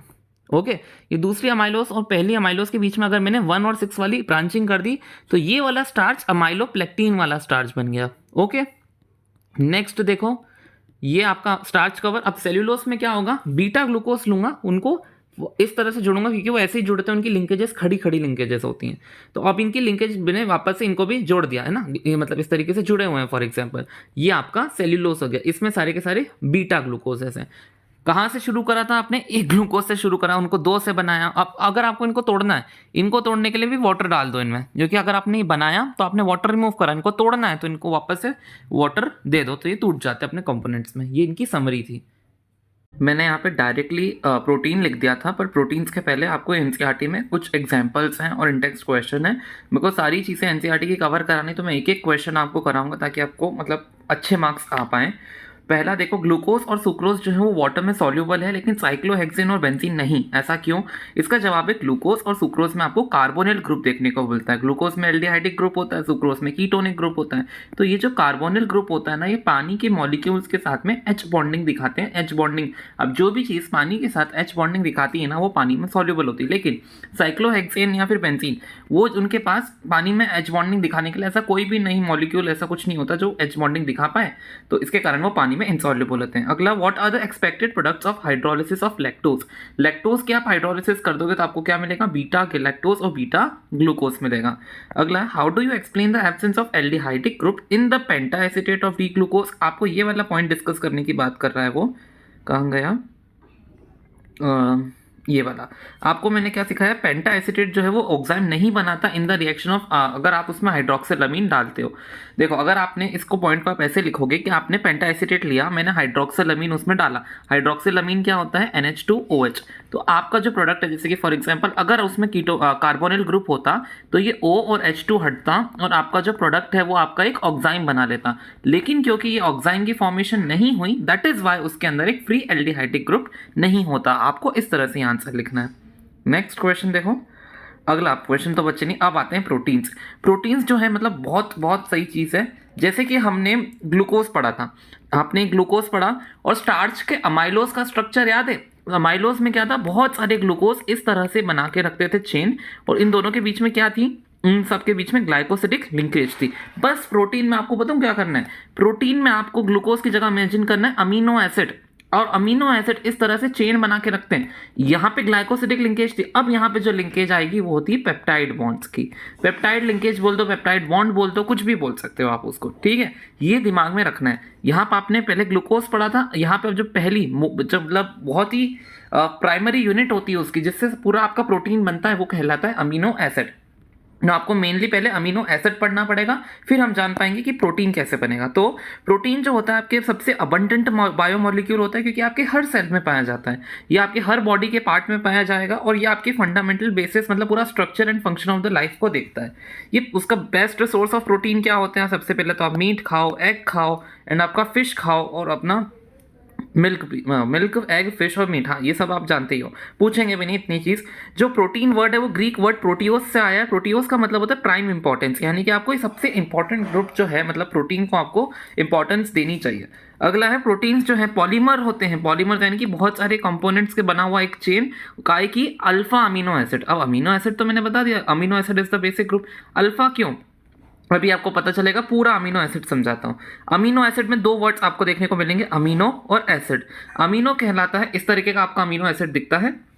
अमीनो क्लासिफाई करता है NH2 ग्रुप्स के लिए, NH2 यानी अमीन के लिए, और एसिड मतलब कार्बोक्सिलिक एसिड, यानी कार्बोक्सिलिक एसिड और अमीन जो है वो एक ग्रुप में प्रेजेंट होने चाहिए। अल्फा क्यों? क्योंकि देखो ये COOH है, यहाँ पे इसके साइड में कार्बन है, यानी कि ये कार्बन अल्फा पोजीशन का कार्बन है। इसके पास में एक और कार्बन होता है तो वो बीटा कार्बन होता है। आपको अगर अमीनो एसिड जो प्रोटीन में पाए जाते हैं वो तो अल्फा अमीनो एसिड ही होते हैं, यानी कि आपको जो अमीन ग्रुप है ना वो अल्फा पोजीशन पर ही मिलेगा, यानी NH2 जो है वो अल्फा पोजीशन पर देखने को मिलेगा। और यहाँ पर एक कोई भी एल्काइल चेन हो सकती है। ये जो R ग्रुप है ना, जरूरी नहीं एल्काइल चेन हो, अलग अलग ग्रुप्स हो सकते हैं, वो अलग अलग आप R रखो, आपको अलग अलग अमीनो एसिड देखने को मिलेंगे। फॉर एग्जाम्पल आपने H रख दिया तो ग्लाइसिन बन जाता है, यहाँ पे C रख दिया तो एलानिन बन जाता है। अभी आगे देखेंगे तो अलग अलग अमीनो एसिड बनने लगते हैं। क्लासिफिकेशन कैसे करोगे अमीनो एसिड की? क्लासिफिकेशन पहले आप कर सकते हो बेसिक, एसिडिक और न्यूट्रल बिहेवियर को लेकर। बेसिक क्यों? अगर NH2 अगर मैंने ज़्यादा बढ़ा दिए, NH2 अगर मैं ज़्यादा बढ़ा दूंगा अमीनो एसिड में, तो आपका बेसिक नेचर देखने को मिलेगा जो ग्लाइसिन, वेलिन और एलानिन में देखने को मिलेगा। एसिडिक नेचर अगर मुझे अमीनो एसिड का बढ़ाना है तो उसमें मैं COOH की प्रेजेंस को बढ़ा दूंगा, जिसमें आपको लाइसिन और आर्जिनिन देखने को मिलता है। न्यूट्रल जैसे कि जिसमें NH2 एक ही COH एक उनको कैंसिल करके न्यूट्रल बना देगा, क्योंकि NH2 आपका बेसिक नेचर प्रोवाइड करता है और COH आपका एसिडिक नेचर प्रोवाइड करता है। आ गया ये वाला क्लासिफिकेशन समझ में? ये एस्पार्जिन और ग्लूटामीन में देखने को मिलेगा। मेन आपकी अमीनो एसिड की क्लासिफिकेशन ज्यादातर ये तो नहीं पूछते, ये वाली पूछी जाती है, क्या? एसेंशियल और non essential. Essential amino acid वो होते हैं जो आपकी खुद की बॉडी नहीं बनाती और आपको एसेंशियल होते हैं बाहर से लेने को, बाहर से आपको ये लेने पड़ते हैं। नॉन एसेंशियल माने आपके खुद की बॉडी बनाती, लेने की जरूरत ही नहीं है बाहर से, मतलब बॉडी भी लाइक कि मैं बना रही हूँ ना, तो तू बाहर से क्यों ले रहा है। That is why non essential जो होते हैं आपकी बॉडी खुद से बना देती है, इसलिए no need to take from external sources. लेकिन एसेंशियल बोलती है बॉडी कि हाँ ये मैं नहीं बना सकती, that is why you have to essentially take it from the external sources, यानी कि अपनी डाइट में उसको इंक्लूड करना पड़ता है। अब ये जो R ग्रुप है उसके अगर मैं H रख दूं, उसकी जगह मैं CH रख दूं, ये अलग अलग थिंग्स अगर मैं R ग्रुप की तरह रखूंगा ना उसकी जगह, तो मुझे अलग अलग अमीनो एसिड्स देखने को मिलेंगे।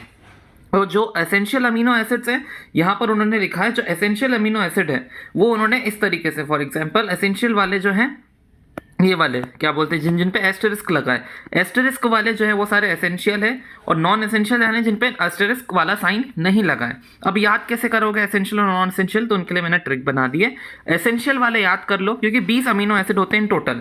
आप देखो ये पूरी टेबल में आपके एनसीईआरटी में भी लगी होगी, 20 होते हैं अमीनो एसिड। तो एक काम करो, एसेंशियल वाले 10 याद कर लो, बाकी जो एसेंशियल नहीं होंगे वो नॉन एसेंशियल हो जाएंगे। तो एसेंशियल कैसे याद करोगे? ट्रिक क्या है एसेंशियल की? Pvt Tim hall. पीवीटी में क्या आएगा? पी से फिनाइल एलानिन, फिर वलीन और थ्रियोनिन, ये पीवीटी से। टिम से ट्रिप्टोफैन, आइसोल्यूसिन, मिथियोनिन। हॉल से हिस्टिडीन, आर्जिनिन, ल्यूसिन, लाइसिन। ये ठीक है, इन सबसे आपको ये सभी एसेंशियल है। एमसीक्यू में पूछ लेंगे एसेंशियल कौन से, नॉन एसेंशियल कौन से, अगर इनको छोड़ के कोई आया तो नॉन एसेंशियल हो जाएगा। अब आपके जो अमीनो एसिड्स होते हैं वो कलरलेस क्रिस्टलाइन सॉलिड्स होते हैं, जिनके हाई मेल्टिंग पॉइंट्स होते हैं। और ये जो है अपना जो इनकी अगर आप हाइड्रोलिसिस कर देते हो तो ये ज्विटर आयन में कन्वर्ट हो जाते हैं। मतलब कैसा? ये जो H उठ के हाइड्रोजन के पास चला जाता है, इसलिए ऑक्सीजन पे नेगेटिव आ जाता है। ये H पॉजिटिव इसके पास जाता है, इसलिए अपना पॉजिटिव चार्ज वहां पर आ जाता है। आपको मालूम है जिस आयन में पॉजिटिव और नेगेटिव चार्ज दोनों देखने को मिलते हैं उनको ज्विटर आयन बोलते हैं। अब क्योंकि यहाँ से वो एसिडिक और बेसिक बिहेवियर दोनों दिखा सकता है, मैंने आपको बताया कार्बोक्सिलिक एसिड है इसलिए एसिडिक बिहेवियर भी दिखाता है, NH2 है इसलिए बेसिक बिहेवियर भी दिखाता है। जो भी चीज़ दोनों बिहेवियर यानी कि दोनों चीज़ों को अट्रैक्ट करके दोनों चीज़ों की तरह रिएक्ट कर सकती है उनको आप एम्फोटेरिक बिहेवियर बोलते हो। आपने 9th क्लास में भी पढ़ा था एम्फोटेरिक ऑक्साइड्स, याद है? देन ग्लाइसिन को छोड़ के सभी के सभी ऑप्टिकली एक्टिव होते हैं। जितने भी अमीनो एसिड्स होते हैं ग्लाइसिन को छोड़ के सभी ऑप्टिकली एक्टिव होते हैं, और सभी के पास +L कॉन्फ़िगरेशन होती है, पॉजिटिव L कॉन्फ़िगरेशन। अब यहाँ पे आप कैपिटल D और कैपिटल L ग्लिसरल्डिहाइड डिसाइड नहीं करेगा, NH2 डिसाइड करेगा। अगर NH2 लेफ्ट में है तो कैपिटल L, NH2 राइट में हुआ तो capital D। Structure of amino acid देखो, यहाँ पर मैंने ग्लाइसिन लिया और एक एलानिन लिया, ठीक है। ग्लाइसिन का अमीनो एसिड मैंने बनाया, एलानिन का बनाया। यहाँ पे मैं आपको बता रहा हूँ कि दो अमीनो एसिड को जोड़ा कैसे जाता है, कैसी लिंकेज वहाँ देखने को मिलती है। तो पता है यहाँ की लिंकेज बनाने के लिए भी आपको यहाँ से वाटर का रिमूवल करना पड़ेगा। हमने जैसे कि देखा था ना, ग्लूकोज लिया था, जैसे कि मैंने एग्जाम्पल लिए 2 ग्लूकोज लिए। अब ग्लूकोज से मुझे जब माल्टोज की फॉर्मेशन करनी थी, अभी ऊपर दिखाया, तो उसमें से मैंने वाटर रिमूव किया था ताकि यहाँ पे लिंकेज बना सकूँ मैं ग्लाइकोसिडिक। तो यहाँ पे भी मैंने वाटर रिमूव करा। OH मैंने लिया कार्बोक्सिलिक एसिड वाले ग्रुप से, और NH2 में से मैंने एक H2 ले लिया, मतलब एक हाइड्रोजन ले लिया, और इसको बाकी को एज इट इज जोड़ दिया। तो NH2CH2CO एज इट इज मैंने लिखा NH2CH2CO, फिर यहाँ बचा NH और ये बाकी की चीज़, यहाँ पे मैंने लिखी NH और बाकी की चीज़। तो ये जो COHN है, ये जो COHN या फिर CONH बोल सकते हो, यही आपकी पेप्टाइड लिंकेज है जो दोनों चीज़ों को आपस में जोड़ के रखती है। अब क्योंकि ये ग्लाइसिन और एलानिन से बना, इसलिए मैंने इसका नाम ग्लाइसिल एलानिन लिख दिया। ये डाइपेप्टाइड है, डाइपेप्टाइड क्योंकि यहाँ पे 2 अमीनो एसिड्स मिले हैं, लेकिन यहाँ पे जो लिंकेज है वो एक ही है। मतलब 2 अमीनो एसिड्स को आप डाइपेप्टाइड बोलते हो। आपसे क्वेश्चन में पूछेगा डाइपेप्टाइड में पेप्टाइड बॉन्ड्स कितने होते हैं, तो लोगों को लगेगा डाइपेप्टाइड बोल रहे हैं, नहीं पेप्टाइड के पीछे डाई लगा नहीं, 2 बॉन्ड्स होंगे, लेकिन नहीं, 2 हैं अमीनो एसिड, उनके बीच में बॉन्ड तो एक ही है ना, इसके कारण लिंकेजेस वहां पर 1 ही बनेगी। आया समझ में? अगर ट्राइपेप्टाइड बोले, ट्राइपेप्टाइड का मतलब है 3 अमीनो एसिड, लेकिन लिंकेजेस कितनी है? 1 और 2, यानी लिंकेज उसमें 2। आपको टेट्रापेप्टाइड बोले 1 2 3 4, यानी 4 अमीनो एसिड है लेकिन लिंकेज 3 है। अब क्लियर हो गया? आगे देखो, अगर आपने पॉलीमर बनाया 10 अमीनो एसिड से ज़्यादा का, तो उसको आप पॉलीपेप्टाइड बोलोगे। अब हम तो अमीनो एसिड्स और पॉलीपेप्टाइड्स की बात कर ली। पॉलीपेप्टाइड्स क्या है? ये बहुत सारे अमीनो एसिड्स को आपने इस तरह से जोड़ा तो ये पॉलीपेप्टाइड बन गया। देन प्रोटीन कैसे बनेगा? अगर आपने ये एक एक अमीनो एसिड 100 से ज़्यादा ले लिए, 100 से ज़्यादा अमीनो एसिड्स होने चाहिए, उनका मास 1000 से ज़्यादा होना चाहिए, तब आपके प्रोटीन की कंडीशन सेटिस्फाई होगी, तब जाकर आप उस अमीनो एसिड्स की पॉलीपेप्टाइड चेन को प्रोटीन बुला पाओगे। लेकिन इंसुलिन को छोड़ के, इंसुलिन में 51 अमीनो एसिड्स होते हैं, फिर भी वो आपकी प्रोटीन के अंदर आ जाती हैं। प्रोटीन्स दो टाइप के होते हैं, फाइब्रस प्रोटीन्स और ग्लोबुलर प्रोटीन। फाइब्रस प्रोटीन में क्या होता है, जैसे कि मैंने बहुत सारे अमीनो एसिड, ये एक गोला मतलब एक अमीनो एसिड की बात कर रहा हूँ, अब मैं अलग अलग different type of amino acids ले रहा हूँ, जैसे कि मैं ग्लाइसिन ले सकता हूँ, एलानिन ले सकता हूँ, बहुत सारे different type of amino acids हैं ये। तो 20 अमीनो एसिड्स होते हैं ना मेरे पास, तो ये अलग अलग अमीनो एसिड की मैंने चेन बना दी। ये दो को कैसे जोड़ा है? दो हमेशा जुड़े हैं वो पेप्टाइड बॉन्ड से, ये सभी के सभी पेप्टाइड बॉन्ड से जुड़े हैं, तो मैं इसको एक लाइन की तरह रिफर कर रहा हूँ, ठीक है, समझ लेना, एक लाइन यानी कि ये अमीनो एसिड्स की चेन है। अब फाइब्रस में क्या होता है, ये अपनी जो लाइन्स की चेन है ना, इस तरीके से रहती है फाइबर की तरह। कपड़े का फाइबर देखा है ना, वैसे ये एकदम पैरेलल अरेंज होती हैं एक दूसरे के। पॉलीपेप्टाइड चेन्स जो होती हैं रन करती हैं पैरेलल, और इनके बीच में क्या देखने को मिलती है? इनके बीच में हाइड्रोजन बॉन्डिंग देखने को मिलती है और डाइसल्फाइड बॉन्डिंग देखने को मिलती है। एक पॉलीपेप्टाइड की चेन ली, ऐसी बहुत सारी चेन्स को मैं अगर पैरेलली रन करूंगा तो आपकी फाइब्रस प्रोटीन की फॉर्मेशन हो जाएगी। ये fibrous protein insoluble in water होता है। कहाँ कहाँ देखने को मिलता है? कैराटीन में, जैसे कि आपके बालों में भी कैराटीन प्रोटीन देखने को मिलता है, शिप की वूल में, सिल्क में, मायोसिन आपकी मसल्स में देखने को मिलता है, कोलाजन जो आपकी स्किन में देखने को मिलता है। कैसे याद रखोगे कि इनसॉल्युबल इन वाटर है? बाल नहाने जाते हैं अपन, बाल घुल तो नहीं जाते हैं पानी में दैट इज वाई याद रख लेना इनसॉल्युबल इन वाटर होता है।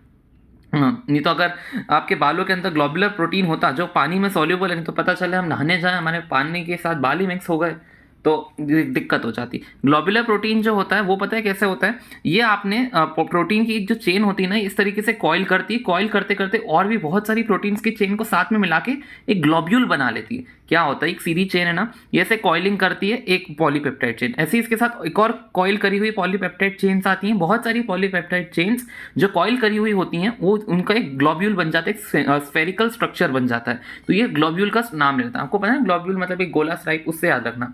तो पॉलीपेप्टाइड चेन जो कॉइल कर लेती हैं अपने आप को around two give a spherical shape, ये पानी में सॉल्युबल होता है। इसके एग्जांपल है इंसुलिन, एल्ब्यूमिन और हीमोग्लोबिन। हीमोग्लोबिन हमारे आरबीसी सेल्स में पाया जाएगा। अब स्ट्रक्चर देख लो प्रोटीन का, पहला होता है प्राइमरी, सेकेंडरी, टर्शरी और क्वार्टरनरी।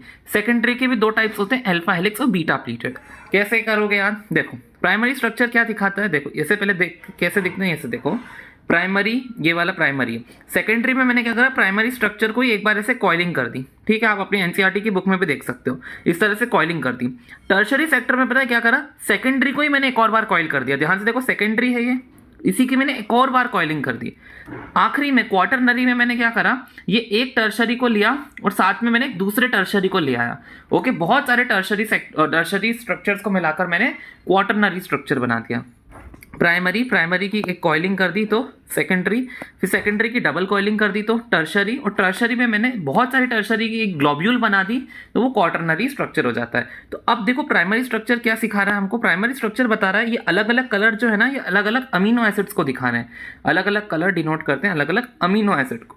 तो ये समझ लो कोई सा दूसरा अमीनो एसिड है, 20 अमीनो एसिड होते हैं ना, तो इस तरीके से अलग अलग अमीनो एसिड्स को हमने रखा, अलग अलग कलर उनकी सीक्वेंस को बता रहे कि कौन से अमीनो एसिड के नीचे कौन सा सीक्वेंस, मतलब कौन सा रखा है। तो प्राइमरी स्ट्रक्चर आपको बताता है सीक्वेंस के बारे में। Each polypeptide in a protein has amino acid linked to each other. आपको पता है पॉलीपेप्टाइड चेन में अमीनो एसिड एक दूसरे पे लिंक करे हुए रहते हैं इन अ स्पेसिफिक सीक्वेंस। तो आपको प्राइमरी स्ट्रक्चर स्पेसिफिक सीक्वेंस के बारे में बताता है, और अगर आपने चेंज करा सीक्वेंस को तो आपका प्रोटीन भी चेंज हो जाएगा। ऑफ कोर्स ही बात है ना, अगर एक प्रोटीन का स्ट्रक्चर है फॉर एग्जांपल समथिंग, उसमें आप चेंज करोगे तो प्रोटीन भी चेंज हो जाएगा। सेकेंडरी स्ट्रक्चर क्या बताता है, जो शेप लेगा protein, shape in which this long peptide contains long peptide chain exist. दो टाइप से हो सकता है, पहला अल्फा हेलिक्स, दूसरा beta pleated. Alpha helix structure जो होता है वो सबसे कॉमन वे होता है जिसमें पॉलीपेप्टाइड चेन अपने आप को अरेंज करना पसंद करती है। क्यों? क्योंकि इस चेन में क्या होगा, ये हर तरीके की हाइड्रोजन बॉन्डिंग इसमें आपको मिल जाती है, ये अपने आप को ट्विस्ट कर लेती है राइट हैंडेड स्क्रू की तरह। राइट हैंडेड स्क्रू यानी कि आपने स्क्रू देखा है ना, ये आपने स्क्रू देखा होगा, उसमें ये वाला पैटर्न बना होता है ना स्क्रू में, इसी तरीके से अपने आप को बना लेती है। तो क्या होता है कि कोई भी अमीनो एसिड का ये C डबल बॉन्ड O वाला ग्रुप कार्बोक्सिलिक एसिड का, और दूसरे का अमीन ग्रुप जो होता है NH2, वो इस तरीके से हाइड्रोजन बॉन्डिंग देखने को मिलती है। दिख रही है NH और कार्बन और ऑक्सीजन के बीच में ये देखो, ये CO और ये NH, ये NH है और ये CO है, इनके बीच में आपको हाइड्रोजन बॉन्डिंग, हेलिक्स के अंदर हाइड्रोजन बॉन्डिंग बहुत अच्छे से देखने को मिलती है। दैट इज वाई प्रोटीन ज़्यादातर अल्फा हेलिक्स शेप लेना प्रिफर करते हैं। सेकंड तरीका होता है बीटा प्लीटेड। बीटा प्लीटेड में क्या होता है, इसको आपने यहाँ से पकड़ा, इसको आपने यहाँ से पकड़ा, खींच दिया, खींच के उसको आपने मैक्सिमम स्ट्रेच जितनी हो रही थी, all chains are stretched on the maximum extent, and फिर उनको लेटा दिया। इस तरीके से मैंने लेटा दिया, खींच कर उनको लेटा, और आपस में उसके पास में बहुत सारी चेन्स रखी। जैसे कि ये एक थी, इसको खिंचा दिया मैंने, ऐसी बन गई वो, और उसके पास में ऐसी और भी 2-3 मैंने रख दी। तो ये पास में इनकी जो 2-3 रखी होंगी ना, ये आपस में हाइड्रोजन बॉन्डिंग दिखाती हैं। आपको देखने को मिल रहा है, ये रहा, ये OH के बीच में हाइड्रोजन बॉन्डिंग देखने को मिल रही है इस तरीके से। ये CO और NH, ये NH दूसरे का है, ये CO दूसरे का, बीच में आपको हाइड्रोजन बॉन्डिंग देखने को मिल रही होगी। तो ये बीटा प्लीटेड क्यों कहलाया? अब मम्मियों की देखा होगा, वो साड़ी बांधते हैं, साड़ी बांधते टाइम, ये समझ लो उनकी साड़ी है, तो साड़ी बांधते टाइम ये वाला जो पोर्शन होता है, ये उसको वो प्लीट्स बोलती हैं ना, उनकी प्लीट्स सही हो जाए, ऐसा ऐसा कुछ कहते हैं, मुझे नहीं पता, बट मेरे को यह इतना मालूम है कि ये प्लीट कहलाती हैं। क्यों? क्योंकि इनका आपने शेप देखा होगा, कुछ इस टाइप से होती है। तो यहाँ से देखो, ये स्ट्रक्चर भी तो प्लीट जैसा ही दिख रहा है, इससे याद रखना ये बीटा प्लीटेड। और हेलिक्स तो आप जानते ही हो, ये हेलिक्स वाला स्ट्रक्चर है, ये हेलिकल स्ट्रक्चर, और ये प्लीट वाला स्ट्रक्चर, इसको अल्फा हेलिक्स बोलते हो, उसको बीटा प्लीटेड बोलते हो।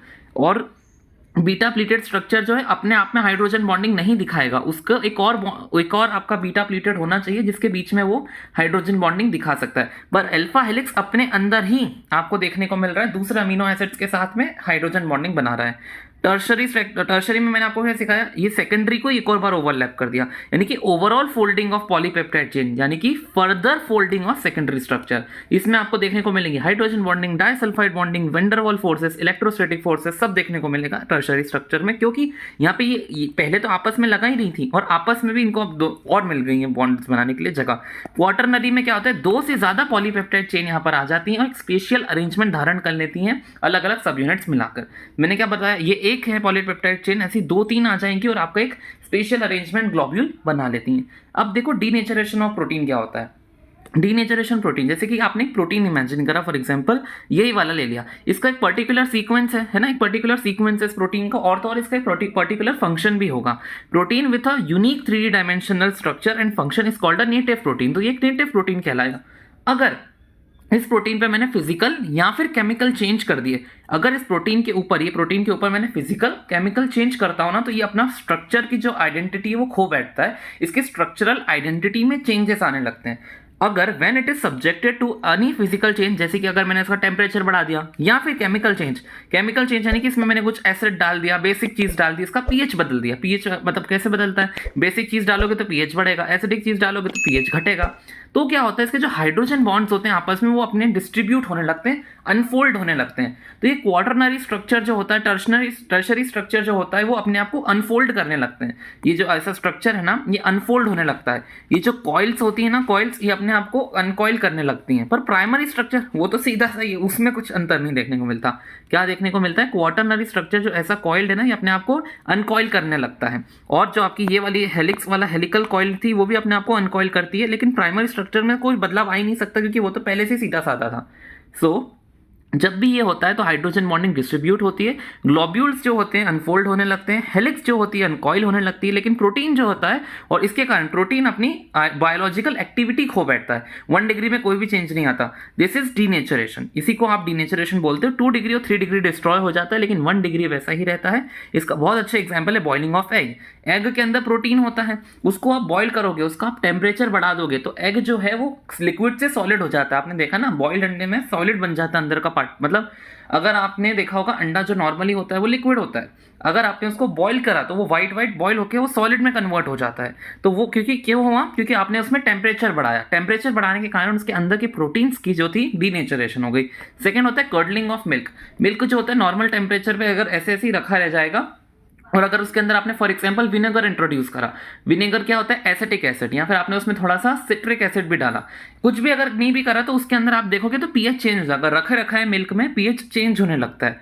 तो चेंज ऑफ पीएच जो है ना, मिल्क को कर्डल करता है और उसकी दही बन जाती है। ओके, देन आता है melting point and solubility in water of amino acids are generally higher than that of corresponding halo acids. Explain. कितना सिंपल सी बात है, इन लोगों ने 10.4 क्वेश्चन में पूछा है कि जब अमीनो एसिड्स की वाटर में सॉल्युबिलिटी होती है वो हाई होती है, क्योंकि अमीनो एसिड्स के अंदर NH2 ग्रुप यानी नाइट्रोजन होती है जो HOH पानी के HOH के साथ N और H बॉन्ड बनाता है, और ये H जो है पानी के O के साथ हाइड्रोजन बॉन्डिंग बनाता है। जैसे ये NH2 अमीन ग्रुप है और ये पानी का HOH है।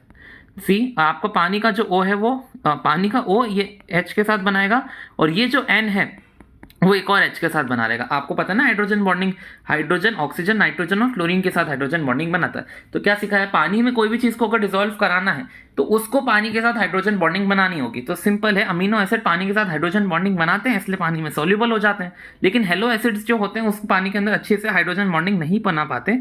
दैट इज वाई वो पानी के अंदर सॉल्युबल भी नहीं होते और उनकी मेल्टिंग पॉइंट्स भी कम होती है। The melting points of water and solubility in water of amino acids are generally higher. ठीक है, मैंने समझा दिया। सेकंड है, where does the water present in the egg go after boiling the egg.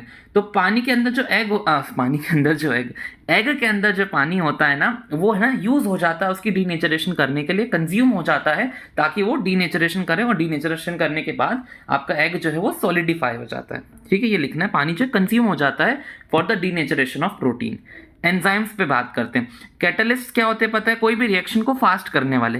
तो एंजाइम पता है क्या होते हैं, आपकी बॉडी के अंदर जो खुद नेचुरल कैटलिस्ट होते हैं, नेचुरल जो आपकी बॉडी खुद कैटलिस्ट बनाती है कोई भी रिएक्शन को फास्ट करने के लिए, या फिर कैटलिस्ट का दूसरा काम क्या होता है, कोई भी रिएक्शन को करने के लिए, फॉर एग्जाम्पल कोई भी स्पेसिफिक अमाउंट ऑफ एनर्जी लग रही है तो उसको कम कर देता है, एक्टिवेशन एनर्जी को वो कम करता है ताकि फटाफट वो रिएक्शन अच्छे से कम एनर्जी में खर्च हो, कम एनर्जी में हो जाए।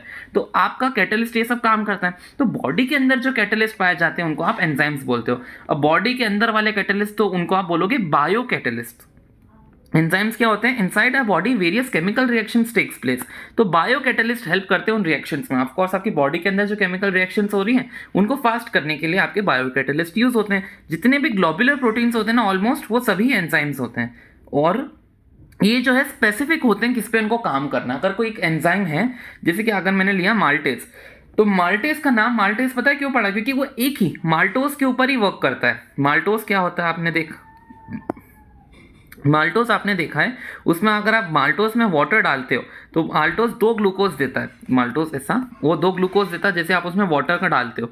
तो ये है उसके अंदर एक एंजाइम अगर आप डाल दोगे ना माल्टेज, तो ये और फटाफट आपको वो जो दो ग्लूकोज है ना वो देने लग जाएगा। तो इसका नाम माल्टेज क्यों पड़ा, क्योंकि ये माल्टोज पर ही वर्क करता है, यही माल्टेज एंजाइम है।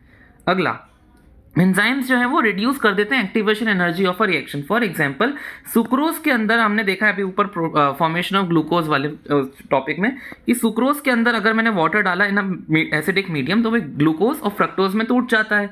तो अगर ये जो अगर सिंपल रिएक्शन करोगे तो उसमें पता है कितनी एनर्जी लगेगी, 6.22 किलो जूल्स पर मोल, इतनी ज़्यादा एनर्जी लगेगी। पर ये डाइल्यूट HCl के साथ अगर मैंने एंजाइम डाला सुक्रेज एंजाइम सिर्फ सुक्रोज पे वर्क करता है, दैट इज वाई उसका नाम सुक्रेज रखा। तो सुक्रेज डालने पे पता है ये रिएक्शन तो वैसे ही होगी, ग्लूकोज और फ्रक्टोज बनेगा, लेकिन एनर्जी कितनी लगी, 2.15 किलो जूल पर मोल ही लगी। तो दैट इज वाई उसने कम कर दी ना एनर्जी, वही तो कैटलिस्ट का काम होता है। अब आपको एंजाइम्स समझ आ गए होंगे। अब आओ विटामिन पे। विटामिन क्या होते हैं, अपने अलग अलग फ्रूट्स एंड वेजिटेबल्स में पाए जाते हैं, आपकी बॉडी में स्मॉल अमाउंट में रिक्वायर होते हैं, स्मॉल अमाउंट में रिक्वायर्ड होते हैं। पर अगर आपने सोचो, पहले बेचारे सोच रहे होंगे कि हम तो इतने कम अमाउंट में रिक्वायर्ड है, अगर तुम उतने कम अमाउंट में भी नहीं लोगे तो ये डिफिशियंसी डिजीजेस कर जाते हैं। इनकी डेफिशिएंसी अगर हो जाएगी तो डिजीजेस होने लगती है, वो डिजीजेस हमको अभी देखनी है। Human body can't synthesise them, हमारी विटामिन जो हमारी बॉडी सिंथेसाइज नहीं कर सकती, इसलिए आपको एक्सटर्नली लेने पड़ते हैं, लेकिन प्लांट्स कर सकते हैं vitamin synthesise. Specific biological functions देखने को मिलते हैं आपको विटामिन के, जो मेंटेनेंस और ग्रोथ ऑफ द बॉडी में काम करते हैं। 2 टाइप्स के विटामिन होते हैं, पहला फैट सोल्यूबल, दूसरा वाटर सोल्यूबल। अब याद नहीं होते बच्चों को तो मैंने ट्रिक बना दी है, कीड़ा मतलब के, vitamin E, vitamin D, vitamin A, ये फैट सोल्यूबल होते हैं। फैट सोल्यूबल है इसलिए क्योंकि वो लिवर के एडिपोज टिश्यू में देखने को मिलते हैं। अब वाटर सॉल्युबल की ट्रिक का मैं नाम नहीं लूंगा, लेकिन आप देख के समझ गए होंगे। BC क्या ट्रिक है, विटामिन BC आपको देखने को मिलेगा। विटामिन बी जो भी होगा एक्सेप्ट हाँ नहीं, विटामिन बी और विटामिन सी जो हैं वो सभी के सभी वाटर सॉल्युबल देखने को मिलेंगे। अब क्योंकि ये वाटर सॉल्युबल हैं तो क्या होता है, ये आपके वाटर में वाटर के फॉर्म वाटर के साथ मिक्स रहते हैं। अब यूरिन जो है ना इसको अपने एक्सक्रीट कर देती है, वाटर के साथ थोड़ा सा यूरिन इनको बाहर निकाल देती है। दैट इज वाई आपको इनको रेगुलरली लेना पड़ता है। ये तो फैट सॉल्युबल होते हैं, लिवर के अंदर आराम से बैठ के मजे कर रहे होते हैं, इसलिए इनको रेगुलरली ना भी लो तो ये डिपॉजिटेड रहते हैं, जब भी बॉडी को जरूरत होती है इनका यूज कर लेती है। लेकिन बी सी जो विटामिन होते हैं ना, विटामिन बी और सी, ये वाटर में मिक्स हो जाते हैं और फिर यूरिन इनको फिल्टर आउट कर देती है, किडनी इनको फिल्टर आउट करती है और यूरिन के साथ बाहर भेज देती है। दैट इज वाई अब ये बाहर चले गए तो आपको इनको रोज रेगुलरली लेना चाहिए, क्योंकि आपकी जो secret out in the form of urine आपकी किडनी इनको बाहर निकाल देती है, क्योंकि ये पानी में सॉल्युबल होते हैं, इनको आप बॉडी में स्टोर नहीं कर सकते। और B12 को छोड़ के, B12 को आप बॉडी में स्टोर कर सकते हो। अलग अलग विटामिन दे रखे हैं। विटामिन ए का बेस्ट सोर्स होगा फिश लिवर ऑयल। देखो इसकी ट्रिक है, अगर आपको सोर्सेस लिखने को आए खासकर बोर्ड एग्जाम में, तो आप मिल्क और मीट ये दो तो लिख ही दो। मिल्क और मीट जब याद ना आए, अगर इतने अच्छे हो कि सबके सोर्सेस याद कर सकते हो तो कर दो, पर मिल्क और मीट आपको याद होना चाहिए, या किसी में भी लिख दो तो आपको नंबर लगभग मिल जाते हैं, वो बहुत कॉमन होते हैं। पर स्पेसिफिक सोर्सेस भी याद रखना। विटामिन ए का सबसे अच्छा सोर्स है फिश लिवर ऑयल। ये नहीं लोगे तो जीरोथैल्मिया हो जाता है। जीरोथैल्मिया में आपकी कॉर्निया में, आई की जो कॉर्निया होती है वो हार्ड हो जाती है। नाइट ब्लाइंडनेस हमने सभी ने देखा है, इसलिए हो जाती है। कैरेट्स सब बोलते हैं ना, विटामिन ए की कमी के लिए कैरेट्स खाओ, और आई डिजीजेस के लिए भी कैरेट्स को बहुत अच्छे से माना जाता है। विटामिन B1 जिसमें थायामीन इसका कॉमन नेम है। ईस्ट और मिल्क में देखो, मिल्क यहाँ पे भी आया, मिल्क इधर भी आया, मिल्क इधर भी है, मीट इधर भी, इसलिए मैंने आपको बोला मिल्क और मीट। तो विटामिन B1 थायामीन की कमी से बेरी बेरी होने लगता है, इसको लॉस ऑफ एपेटाइट और रिटार्डेड ग्रोथ के सिम्टम्स हैं। और विटामिन B2 राइबोफ्लेविन उसको बोला जाता है, मिल्क, एग वाइट और लिवर किडनी में देखने को मिलता है। सबसे इंपॉर्टेंट, राइबोफ्लेविन की डेफिशिएंसी से आपको चिलियोसिस हो जाता है, यानी कि fissuring at the corners of mouth and lips. Fissuring यानी कि स्किन ऐसे निकलने लगती है, और डाइजेस्टिव डिसऑर्डर होने लगते हैं, बर्निंग सेंसेशन होता है स्किन में। विटामिन B6 को पायरिडॉक्सिन भी बोलते हैं, जिसके कारण कन्वर्जेंस आ सकते हैं उसकी कमी से। और ईस्ट, मिल्क, एग योक्स और सीरियल्स में आपको देखने को मिलेगा। विटामिन B12 आपको इन सोर्सेस से मिलेगा, meat, fish, egg and curd. इसकी डेफिशिएंसी से आपको पेरिनीशियस एनीमिया हो सकता है। आरबीसी डेफिशिएंसी, एनीमिया आपको सभी को पता है, आरबीसी की डेफिशिएंसी होने लगती है इन द हीमोग्लोबिन में, सॉरी मैं क्या बोल रहा हूँ, हीमोग्लोबिन की डेफिशिएंसी होने लगती है आरबीसी में। दैट इज वाई आपको अनीमिया हो जाता है। उसके मतलब ये आपके सिम्टम्स होते हैं अनीमिया के। विटामिन सी, एस्कॉर्बिक एसिड, यहाँ पर अगर आपको ये भी याद रखना, हीमोग्लोबिन की डेफिशिएंसी मतलब आयरन की डेफिशिएंसी, तो यहाँ पे आप लिख सकते हो आयरन, ये सोर्सेस में आप आयरन रिच फूड भी ऐड कर सकते हो। विटामिन सी यानी कि एस्कॉर्बिक एसिड। एस्कॉर्बिक एसिड सबको पता है यार, सभी लोग ग्लोई स्किन चाहते हैं, सिट्रस फ्रूट खाना चाहिए। विटामिन सी को एक्सटर्नल टैबलेट भी लेते हैं, लेकिन देखो एक्सटर्नल भी नहीं लेना चाहिए। अगर आप हाइपर कंजम्पशन ऑफ विटामिन करोगे तो भी दिक्कत देगा। डेफिशिएंसी तो दिक्कत देगी, अगर डेफिशिएंसी हो जाएगी विटामिन सी की तो आपको स्कर्वी होगा, स्कर्वी यानी ब्लीडिंग गम्स। लेकिन अगर आपने हाइपर खा ली तो वो भी दिक्कत देती है ना। कोई भी चीज़ की ज़्यादा भी नहीं करनी, मीडियम लेवल में कंज्यूम करो। तो सिट्रस फ्रूट जैसे कि आंवला, ग्रीन लीफी वेजिटेबल आपको विटामिन सी प्रोवाइड करते हैं। विटामिन डी आपको सनलाइट देती है, जिसकी कमी से आपको हो सकते हैं, यानी कि बोन डिफॉर्मिटी। चिल्ड्रन में आपने देखा कैसे कैसे पाँव होते हैं ना, लूज, इस तरह के कर्व वाले पैर, आपने फोटो देखा होगा। Osteomalacia, soft bones and joint pain in adults. Vitamin E आपको वेजिटेबल ऑयल्स में देखने को मिल जाएगा, एंड इसकी कमी से increase fragility of RBC and muscular weakness आपको देखने को मिलेगा। विटामिन के में आपको ग्रीन लीफी वेजिटेबल्स में देखने को मिलेगा। अगर ये नहीं होगा तो इंक्रीज्ड ब्लड क्लॉटिंग टाइम, अगर आपको लग गई है तो ब्लड क्लॉट होने में बहुत टाइम लगेगा। ब्लड क्लॉटिंग क्या होती है, लग जाती है फॉर एग्जाम्पल, तो वहाँ पे प्लेटलेट्स आकर वहाँ पर क्लॉट बना देती है ताकि और खून बाहर ना बहे। अगर इसमें टाइम लगेगा ज़्यादा तो आपकी ब्लड लॉस होने लगेगा, तो ब्लड लॉस के कारण इंसान को वीकनेस मर भी सकता है, तो विटामिन के लेना चाहिए। अगला आता है न्यूक्लिक एसिड्स। बिल्कुल अभी जैसे कि आपने वो पढ़ा, उसको क्या बोलते हैं हम सॉरी, न्यूक्लिक एसिड्स में आपको देखना रहेगा, आपके जो छोटे छोटे न्यूक्लियोटाइड्स होते हैं वो आपस में ऐसे जुड़ जाएंगे। न्यूक्लियोटाइड्स कैसे जुड़ते हैं, फॉस्फोडाइएस्टर लिंकेज से।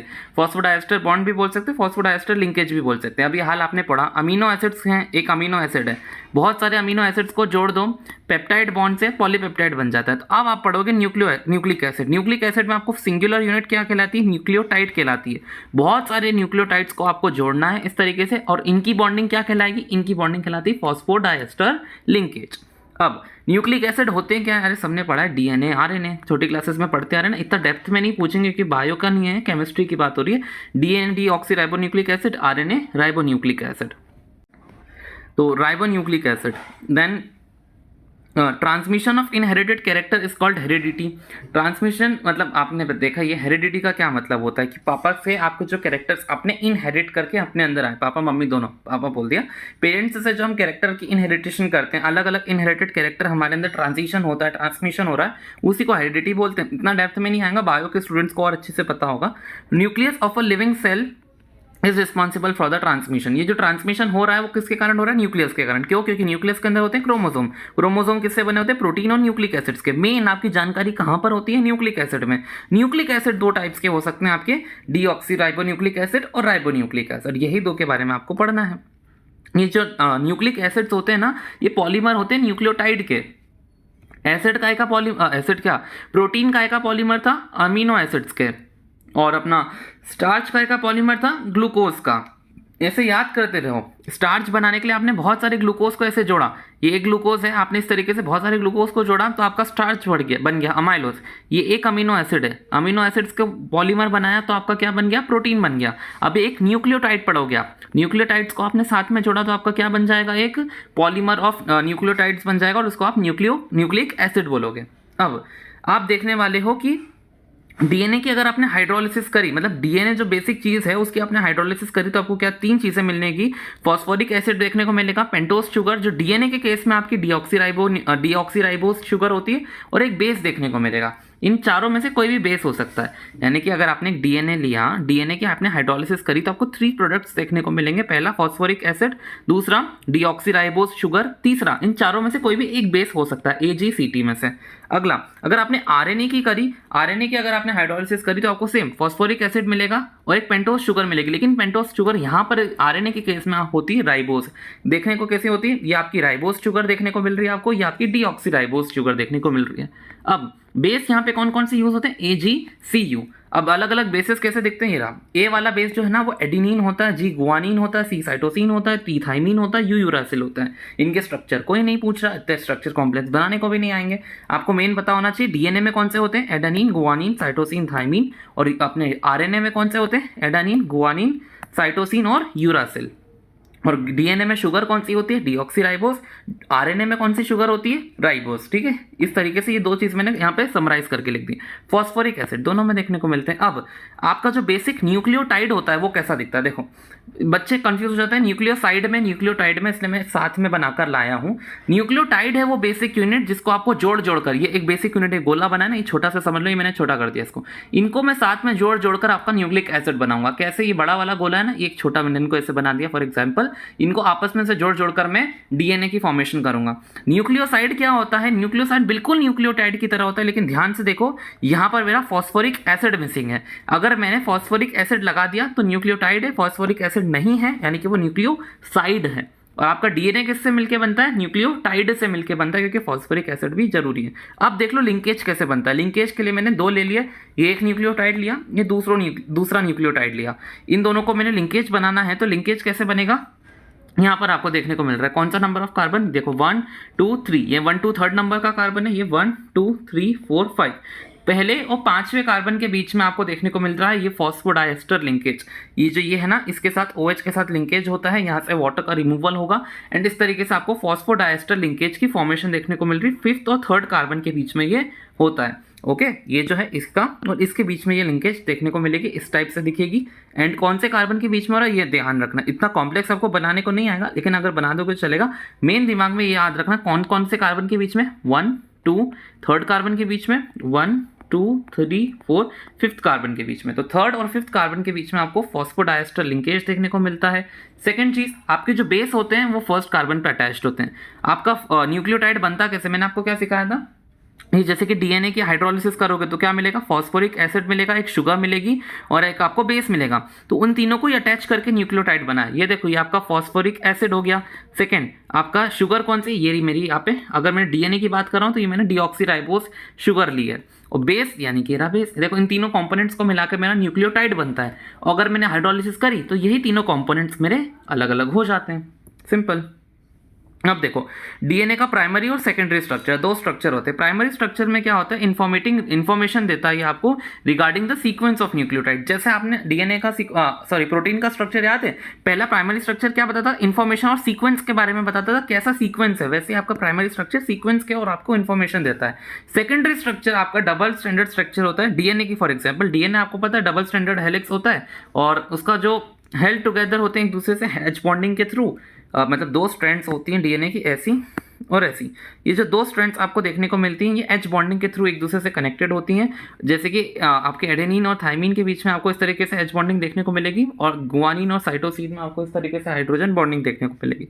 सेकेंडरी स्ट्रक्चर जो होता है ना आरएनए का, वो सिंगल स्ट्रैंड होता है। अब सिंगल स्ट्रैंड कभी कभार अपने आप के खुद ही कॉइल बैक कर लेता है। डीएनए का तो स्ट्रक्चर आपने देखा है जिसमें दो स्ट्रैंड, पहला स्ट्रैंड है, ये दूसरा स्ट्रैंड है। लेकिन आरएनए का जो होता है ना वो एक ही स्ट्रैंड होता है, लेकिन कभी कभार वो अपने आप को कॉइल भी कर लेता है, सेल्फ कॉइलिंग कर लेता है। तो ये आरएनए का कैसा होता है, सिंगल स्ट्रैंडेड हेलिक्स होता है दैट फोल्ड बैक, अपने आप को ही फोल्ड बैक कर लेता है। तीन टाइप्स के आरएनए होते हैं, मैसेंजर आरएनए, राइबोसोमल आरएनए और ट्रांसफर आरएनए। इसके लिए शॉर्ट फॉर्म में आप एमआरएनए, आरआरएनए और टीआरएनए भी बोल सकते हो। अब डीएनए फिंगरप्रिंटिंग क्या होती है पता है, जैसे कि आप सभी के यूनिक फिंगरप्रिंट्स होते हैं ना, सभी लोगों के यूनिक फिंगरप्रिंट होते हैं, वैसे सभी लोगों के यूनिक आपके डीएनए होते हैं। जस्ट इन केस किसी इंसान के फिंगरप्रिंट सेम हो भी जाए, मतलब कभी भी इतनी इनफाइनाइट पॉसिबिलिटी है, इनफाइनाइट तो नहीं, इन केस अगर हो भी सकते हैं, लेकिन डीएनए नहीं, कोई चांस नहीं किसी भी इंसान का सेम डीएनए निकला है। Just like unique fingerprinting, the sequence of bases in DNA in every person is unique, same for all the cells. जो आपका डीएनए अगर एक ही बंदे का आप ले रहे हो तो वो सभी सेल्स के अंदर आपको सेम मिलेगा, और उसको आप ऑल्टर नहीं कर सकते बाय द नोन कंडीशंस। अभी ऐसी भी कोई भी कंडीशन आपको पता नहीं जिससे आप किसी का डीएनए ऑल्टरेशन कर सकते हो। अभी आएंगे फ्यूचर में टेक्नोलॉजी से हम करेंगे डीएनए ऑल्टरेशन। अब डीएनए फिंगरप्रिंटिंग काय में काम आती है, पहला फॉरेंसिक रिपोर्ट में आइडेंटिफिकेशन ऑफ क्रिमिनल। अगर आपको क्रिमिनल कहीं पर भी देखने को मिलता है, क्रिमिनल का जैसे कि कोई आपका इन्वेस्टिगेटरी सीन हो गया, फॉरेंसिक रिपोर्ट क्या करती, कोशिश करती कहीं से भी आपको क्रिमिनल का डीएनए मिल जाए, उसका कहीं कहीं उसके अगर उल्टी का सैंपल मिल जाए, उसके बाल मिल जाए, नाखून मिल जाए, ताकि उससे डीएनए निकाल पाओ और डीएनए आप मैच कर पाओगे जो भी सस्पेक्ट है आपके। ठीक है ना, हमने देखा ये होता है, ये डीएनए टेस्ट करा जाता है, आपने मूवीज में देखा होगा। अगला determination of paternity of individual, सबसे ज़्यादा कॉमन है। अगर पता नहीं है बच्चा किसका है तो डीएनए टेस्ट करा लो, या फिर अगर आप श्योर नहीं हो कि बच्चा मेरा ही है कि नहीं तो आप डीएनए टेस्ट करा कर देख सकते हो, बच्चे का कंफर्म हो जाएगा किसका बच्चा, अगर मैच हो जाएगा ना, अगर जिसका भी होगा उसके डीएनए से बच्चे का डीएनए मैच होने लगता है, मतलब पूरा नहीं होगा ऑफकोर्स, थोड़े थोड़े पार्ट्स उसके मैचिंग के आपको मिलेंगे। अगला third, identification of dead bodies. अगर एक्सीडेंट हो गया और डेड बॉडी का चेहरा क्रश हो गया, आप मुंह से देख कर नहीं बता पा रहे हो, तो आप क्या करोगे, डेड बॉडी का थोड़ा सा डीएनए लोगे, और या तो अगर उसके पेरेंट का डीएनए मिल जाए या फिर चिल्ड्रन का डीएनए मिल जाए उसके, अगर देखो किसी की पेरेंट्स की डेथ हो गई तो आप उसके चिल्ड्रन का डीएनए लोगे, पेरेंट्स की जो डेड बॉडी उसका डीएनए लोगे, तो उन दोनों को थोड़ा सा देखोगे कि सिमिलर आ रहा है कि नहीं। अगर सिमिलर आ गया मतलब ठीक है कि चिल्ड्रन उसी बच्चे के मम्मी पापा की डेथ हुई है। अगर कोई बच्चा चला गया और आपको पता नहीं किसका बच्चा गया, तो आप उसकी डेड बॉडी के डीएनए लो, पेरेंट्स का डीएनए लो, थोड़े थोड़े आपको मैचिंग कंपोनेंट्स मिलेंगे, तो आप उससे डेड बॉडी की आइडेंटिफिकेशन कर पाओगे। अगला है रेशियल ग्रुप की आइडेंटिफिकेशन, ताकि आप बायोलॉजिकल इवोल्यूशन को वापस से लिख पाओ, बहुत इंपॉर्टेंट है। बायोलॉजिकल रिवॉल्यूशन को देखने के लिए आप देखोगे कि particular kind of racial groups में particular kind of traits similar देखने को मिलेंगी, तो वो आपको डीएनए के थ्रू एनालिसिस कर ही पता चलेगा। Why can not vitamin C stored in our body, क्योंकि हमने देखा है विटामिन सी वाटर सॉल्युबल होता है, वाटर सॉल्युबल होता है, इसलिए किडनी उसको फिल्टर आउट कर देती है in the form of urine, इसलिए आपको वो स्टोर नहीं हो पाएगा अपनी बॉडी में और आपको उसको रेगुलरली कंज्यूम करना पड़ता है। What product would be formed when a nucleotide from DNA containing thymine is hydrolysed. अगर आपने एक न्यूक्लियोटाइड लिया, आपको न्यूक्लियोटाइड दिखता है, पता है ना कैसे, एक राइबोस शुगर होती है, यहाँ पे फॉस्फोरिक एसिड होता है और यहाँ पर एक बेस लगा होता है। यहाँ पर अगर आपने इसकी हाइड्रोलिसिस करी तो फॉस्फोरिक एसिड मिलेगा और आपको आपकी डीऑक्सीराइबोस शुगर मिलेगी, और बेस उन्होंने पहले क्वेश्चन में बोला था थाइमिन मिलेगा। आरएनए की अगर when RNA is hydrolysed there is no relationship among the quantities of different basis oriented, लेकिन what does the fact suggest about the structure of RNA. Single standard RNA होता है, आपने देखा है, तो उसके बेसिस की क्वांटिटी कुछ तो भी हो सकती है, लेकिन डीएनए में आपको देखने को मिलेगा कि डबल स्ट्रैंड्स होते हैं, एक 5 से 3 जाता है, 3 से 5 जाएगा, क्योंकि आपने देखा ही उसका बुक में स्ट्रक्चर बना है। पर आरएनए एक सिंगल स्टैंडर्ड स्ट्रक्चर है, इसलिए उसमें कुछ भी बेसिस की क्वांटिटी अलग अलग हो सकती है, डिपेंड नहीं करती किसी भी चीज़ के ऊपर। तो ये आपको आरएनए के स्ट्रक्चर के बारे में सजेस्ट करता है। Now let us move on the last topic of this chapter which is hormones. Hormones हम पिछली क्लासेस में भी पढ़ते हुए आए हैं, थोड़े सी हॉर्मोन्स हैं जो हमको इसकी स्टडी करनी है, इतने से बस, इतने से हॉर्मोन्स हैं जिनकी हमको स्टडी करनी है। हॉर्मोन्स होते हैं क्या, वही बेसिक डिफाइंस एंडोक्राइन ग्लैंड्स इनको बनाती है। हॉर्मोन्स एक इंटरसेल्युलर मैसेंजर्स होते हैं जो प्रोड्यूस किए जाते हैं एंडोक्राइन ग्लैंड्स के द्वारा, और एंडोक्राइन ग्लैंड्स जैसे इनको प्रोड्यूस करती हैं ब्लड स्ट्रीम में रिलीज कर देती हैं। ब्लड स्ट्रीम से ये ट्रांसपोर्ट होते हुए जाते हैं जहाँ पर इनको काम करना है, वो जहाँ पर जाते हैं उनको आप बोलते हो site of action. Endocrine gland जो इनको प्रोड्यूस करती है, ये ट्रांसपोर्ट किए जाते हैं ब्लड स्ट्रीम के द्वारा, एंड देन जहाँ पर भी साइट ऑफ एक्शन होती है, जहाँ पर भी इनको परफॉर्म करना होता है काम, वो वहाँ पर अपना काम परफॉर्म करते हैं। और इंटरसेल्युलर मैसेंजर्स होते हैं। ये एंडोक्राइन ग्लैंड ने प्रोड्यूस किया, ट्रांसपोर्ट हुए ब्लड वेसल्स के थ्रू, ब्लड स्ट्रीम के थ्रू, एंड यहाँ पर आपके जहाँ पर भी इनको काम करना था वहाँ पर पहुँच जाते हैं और अपना काम करते हैं। इंटरसेल्युलर मैसेंजर्स होते हैं produced by endocrine gland and secreted in bloodstream and transported to site of action. अगर आपको लग रहा है कि ये तो मैंने बहुत कम हार्मोन्स पढ़ाए हैं, इसके साथ और भी बहुत हार्मोन होते हैं, तो बिल्कुल बेशक होते हैं, कितने सारे हार्मोन्स होते हैं, लेकिन 12th में केमिस्ट्री वाले जो चैप्टर में उस पर फोकस करके हुए जितने भी हार्मोन्स हैं सारे ही कराए इसमें। अब तीन कैटेगरीज आपके चैप्टर में दी हैं हार्मोन्स की। पहली स्टेरॉयड हार्मोन्स। स्टेरॉयड हार्मोन्स वो हार्मोन्स होते हैं जो एड्रिनल कॉर्टेक्स और गोनाड्स रिलीज करती है। गोनाड्स क्या होते हैं, आपके जो मेल्स के अंदर टेस्टिस जो होती है वो गोनाड्स होती है, और फीमेल के अंदर जो ओवरीज होती है ना वो गोनाड्स होती हैं। देन पॉलीपेप्टाइड हार्मोन्स जो होते हैं ना वो होंगे इंसुलिन और एंड्रोफिन्स। ओके, मैंने इलेक्ट्रॉन्स गलती से बोल दिया। पॉलीपेप्टाइड हार्मोन्स जो होंगे वो होंगे इंसुलिन और एंड्रोफिन्स। अमीनो एसिड डेरिवेटिव हार्मोन्स होते हैं आपके एपिनेफ्रिन और नॉरएपिनेफ्रिन। अब आते हैं हम अलग अलग हार्मोन्स की फंक्शनैलिटीज पे। इंसुलिन और ग्लूकागॉन दो हार्मोन्स होते हैं जो आपस में मिलजुल कर ब्लड ग्लूकोज लेवल को रेगुलेट करते हैं। इंसुलिन आपकी पैनक्रियाज रिलीज करती है, ये दोनों मिलकर आपके ब्लड ग्लूकोज लेवल को रेगुलेट करते हैं, मेंटेन करके रखते हैं। एपिनेफ्रिन और नॉरएपिनेफ्रिन जो है ना वो आपकी रिस्पॉन्स को मीडिएट करती है एक्सटर्नल स्टिमुलाई से जो आपको मिलता है। देन अब आते हैं हम थायरॉक्सिन पे। थायरॉक्सिन जो होता है आपका थायरॉइड ग्लैंड रिलीज करता है ना, हम सभी को पता है। थायरॉक्सिन होता क्या है, ये होता है iodised derivative of thyroxine tyrosine amino acid. आपने देखा है टायरोसिन अमीनो एसिड होता है, उसमें आप आयोडीन डाल के उसका एक डेरिवेटिव बनाओ, वही आपका थायरॉक्सिन होता है। अब अगर आपकी थायरॉक्सिन की कमी हो जाए तो आप उस कंडीशन को बोलोगे हाइपोथायरॉयडिज्म। थायरॉक्सिन अगर एक्सेस में ले लोगे तो उसको आप बोलोगे हाइपरथायरॉयडिज्म। अब हाइपोथायरॉयडिज्म जो होती है ना वो क्या क्या चीज़ें कॉज करती है। पहली सबसे इंपॉर्टेंट गॉइटर डेफिशिएंसी के कारण होता है, मतलब थायरॉक्सिन की डेफिशिएंसी से गॉइटर हो जाता है। गॉइटर में आपका देखा होगा जो थायरॉयड ग्लैंड है वो एनलार्ज हो जाता है, बहुत बड़ा हो जाता है थायरॉयड ग्लैंड, एंड आपके गला बहुत बड़ा हो जाता है उसके कारण, क्योंकि गले के पास में फूड पाइप के साइड में, मतलब आपको देख पता ही है थायरॉयड ग्लैंड वहाँ पर आपके गले में मिलता है। देन इसके कारण साथ में आपको लेथार्जीनेस यानी कि लेजीपन और आपको ओबेसिटी भी होती है। अब इसकी क्यों ऐसा ना हो, आपको थायरॉक्सिन की कमी या फिर आपको हाइपोथायरॉयडिज्म ना हो, तो आप उसके लिए आयोडाइज्ड सॉल्ट को कंज्यूम करो। अगला है एड्रिनल कॉर्टेक्स। से तीन हार्मोन्स के आप तीन नहीं, दो हार्मोन्स आपको देखने, पहले तो ग्लूकोकॉर्टिकॉइड और दूसरा होता है मिनरलोकॉर्टिकॉइड। ग्लूकोकॉर्टिकॉइड क्या करता है, कंट्रोल करता है आपकी कार्बोहाइड्रेट्स की मेटाबॉलिज्म को और इन्वॉल्व होता है इन्फ्लेमेटरी और स्ट्रेस वाले रिएक्शंस में। मिनरलोकॉर्टिकॉइड क्या करता है, ये कंट्रोल करता है level of excretion of water and salt bye kidney. जितना आपकी किडनी वाटर और सॉल्ट को एक्सक्रीट आउट कर रही ना, उसकी पूरा कंट्रोल देखता है मिनरलोकॉर्टिकॉइड। अगर इन आपका एड्रिनल कॉर्टेक्स ठीक से काम ना करे तो आपको एडिसन्स डिजीज हो जाती है। एडिसन्स डिजीज को ठीक करने के लिए आप उसको ग्लूकोकॉर्टिकॉइड और मिनरलोकॉर्टिकॉइड की सप्लाई करते हो लोगों में। अगला है गोनेट्स। गोनेट्स आई थिंक इतने इजी होता है, हम सभी देखते हुए आए हैं। पहला तो जब आपका मेल्स में टेस्टिस होता है वो टेस्टोस्टेरोन रिलीज करता है, इसके कारण मेल्स के अंदर सेकेंडरी सेक्सुअल कैरेक्टर की डेवलपमेंट होती है। कौन कौन से आपके प्यूबिक हेयर में डेवलपमेंट होने लगती है, आपके फेशियल हेयर आने लगते हैं बॉयज़ में, और थोड़ा बहुत एक्ने की ग्रोथ होने लग जाती है, उनकी वॉइस डीप हो जाती है।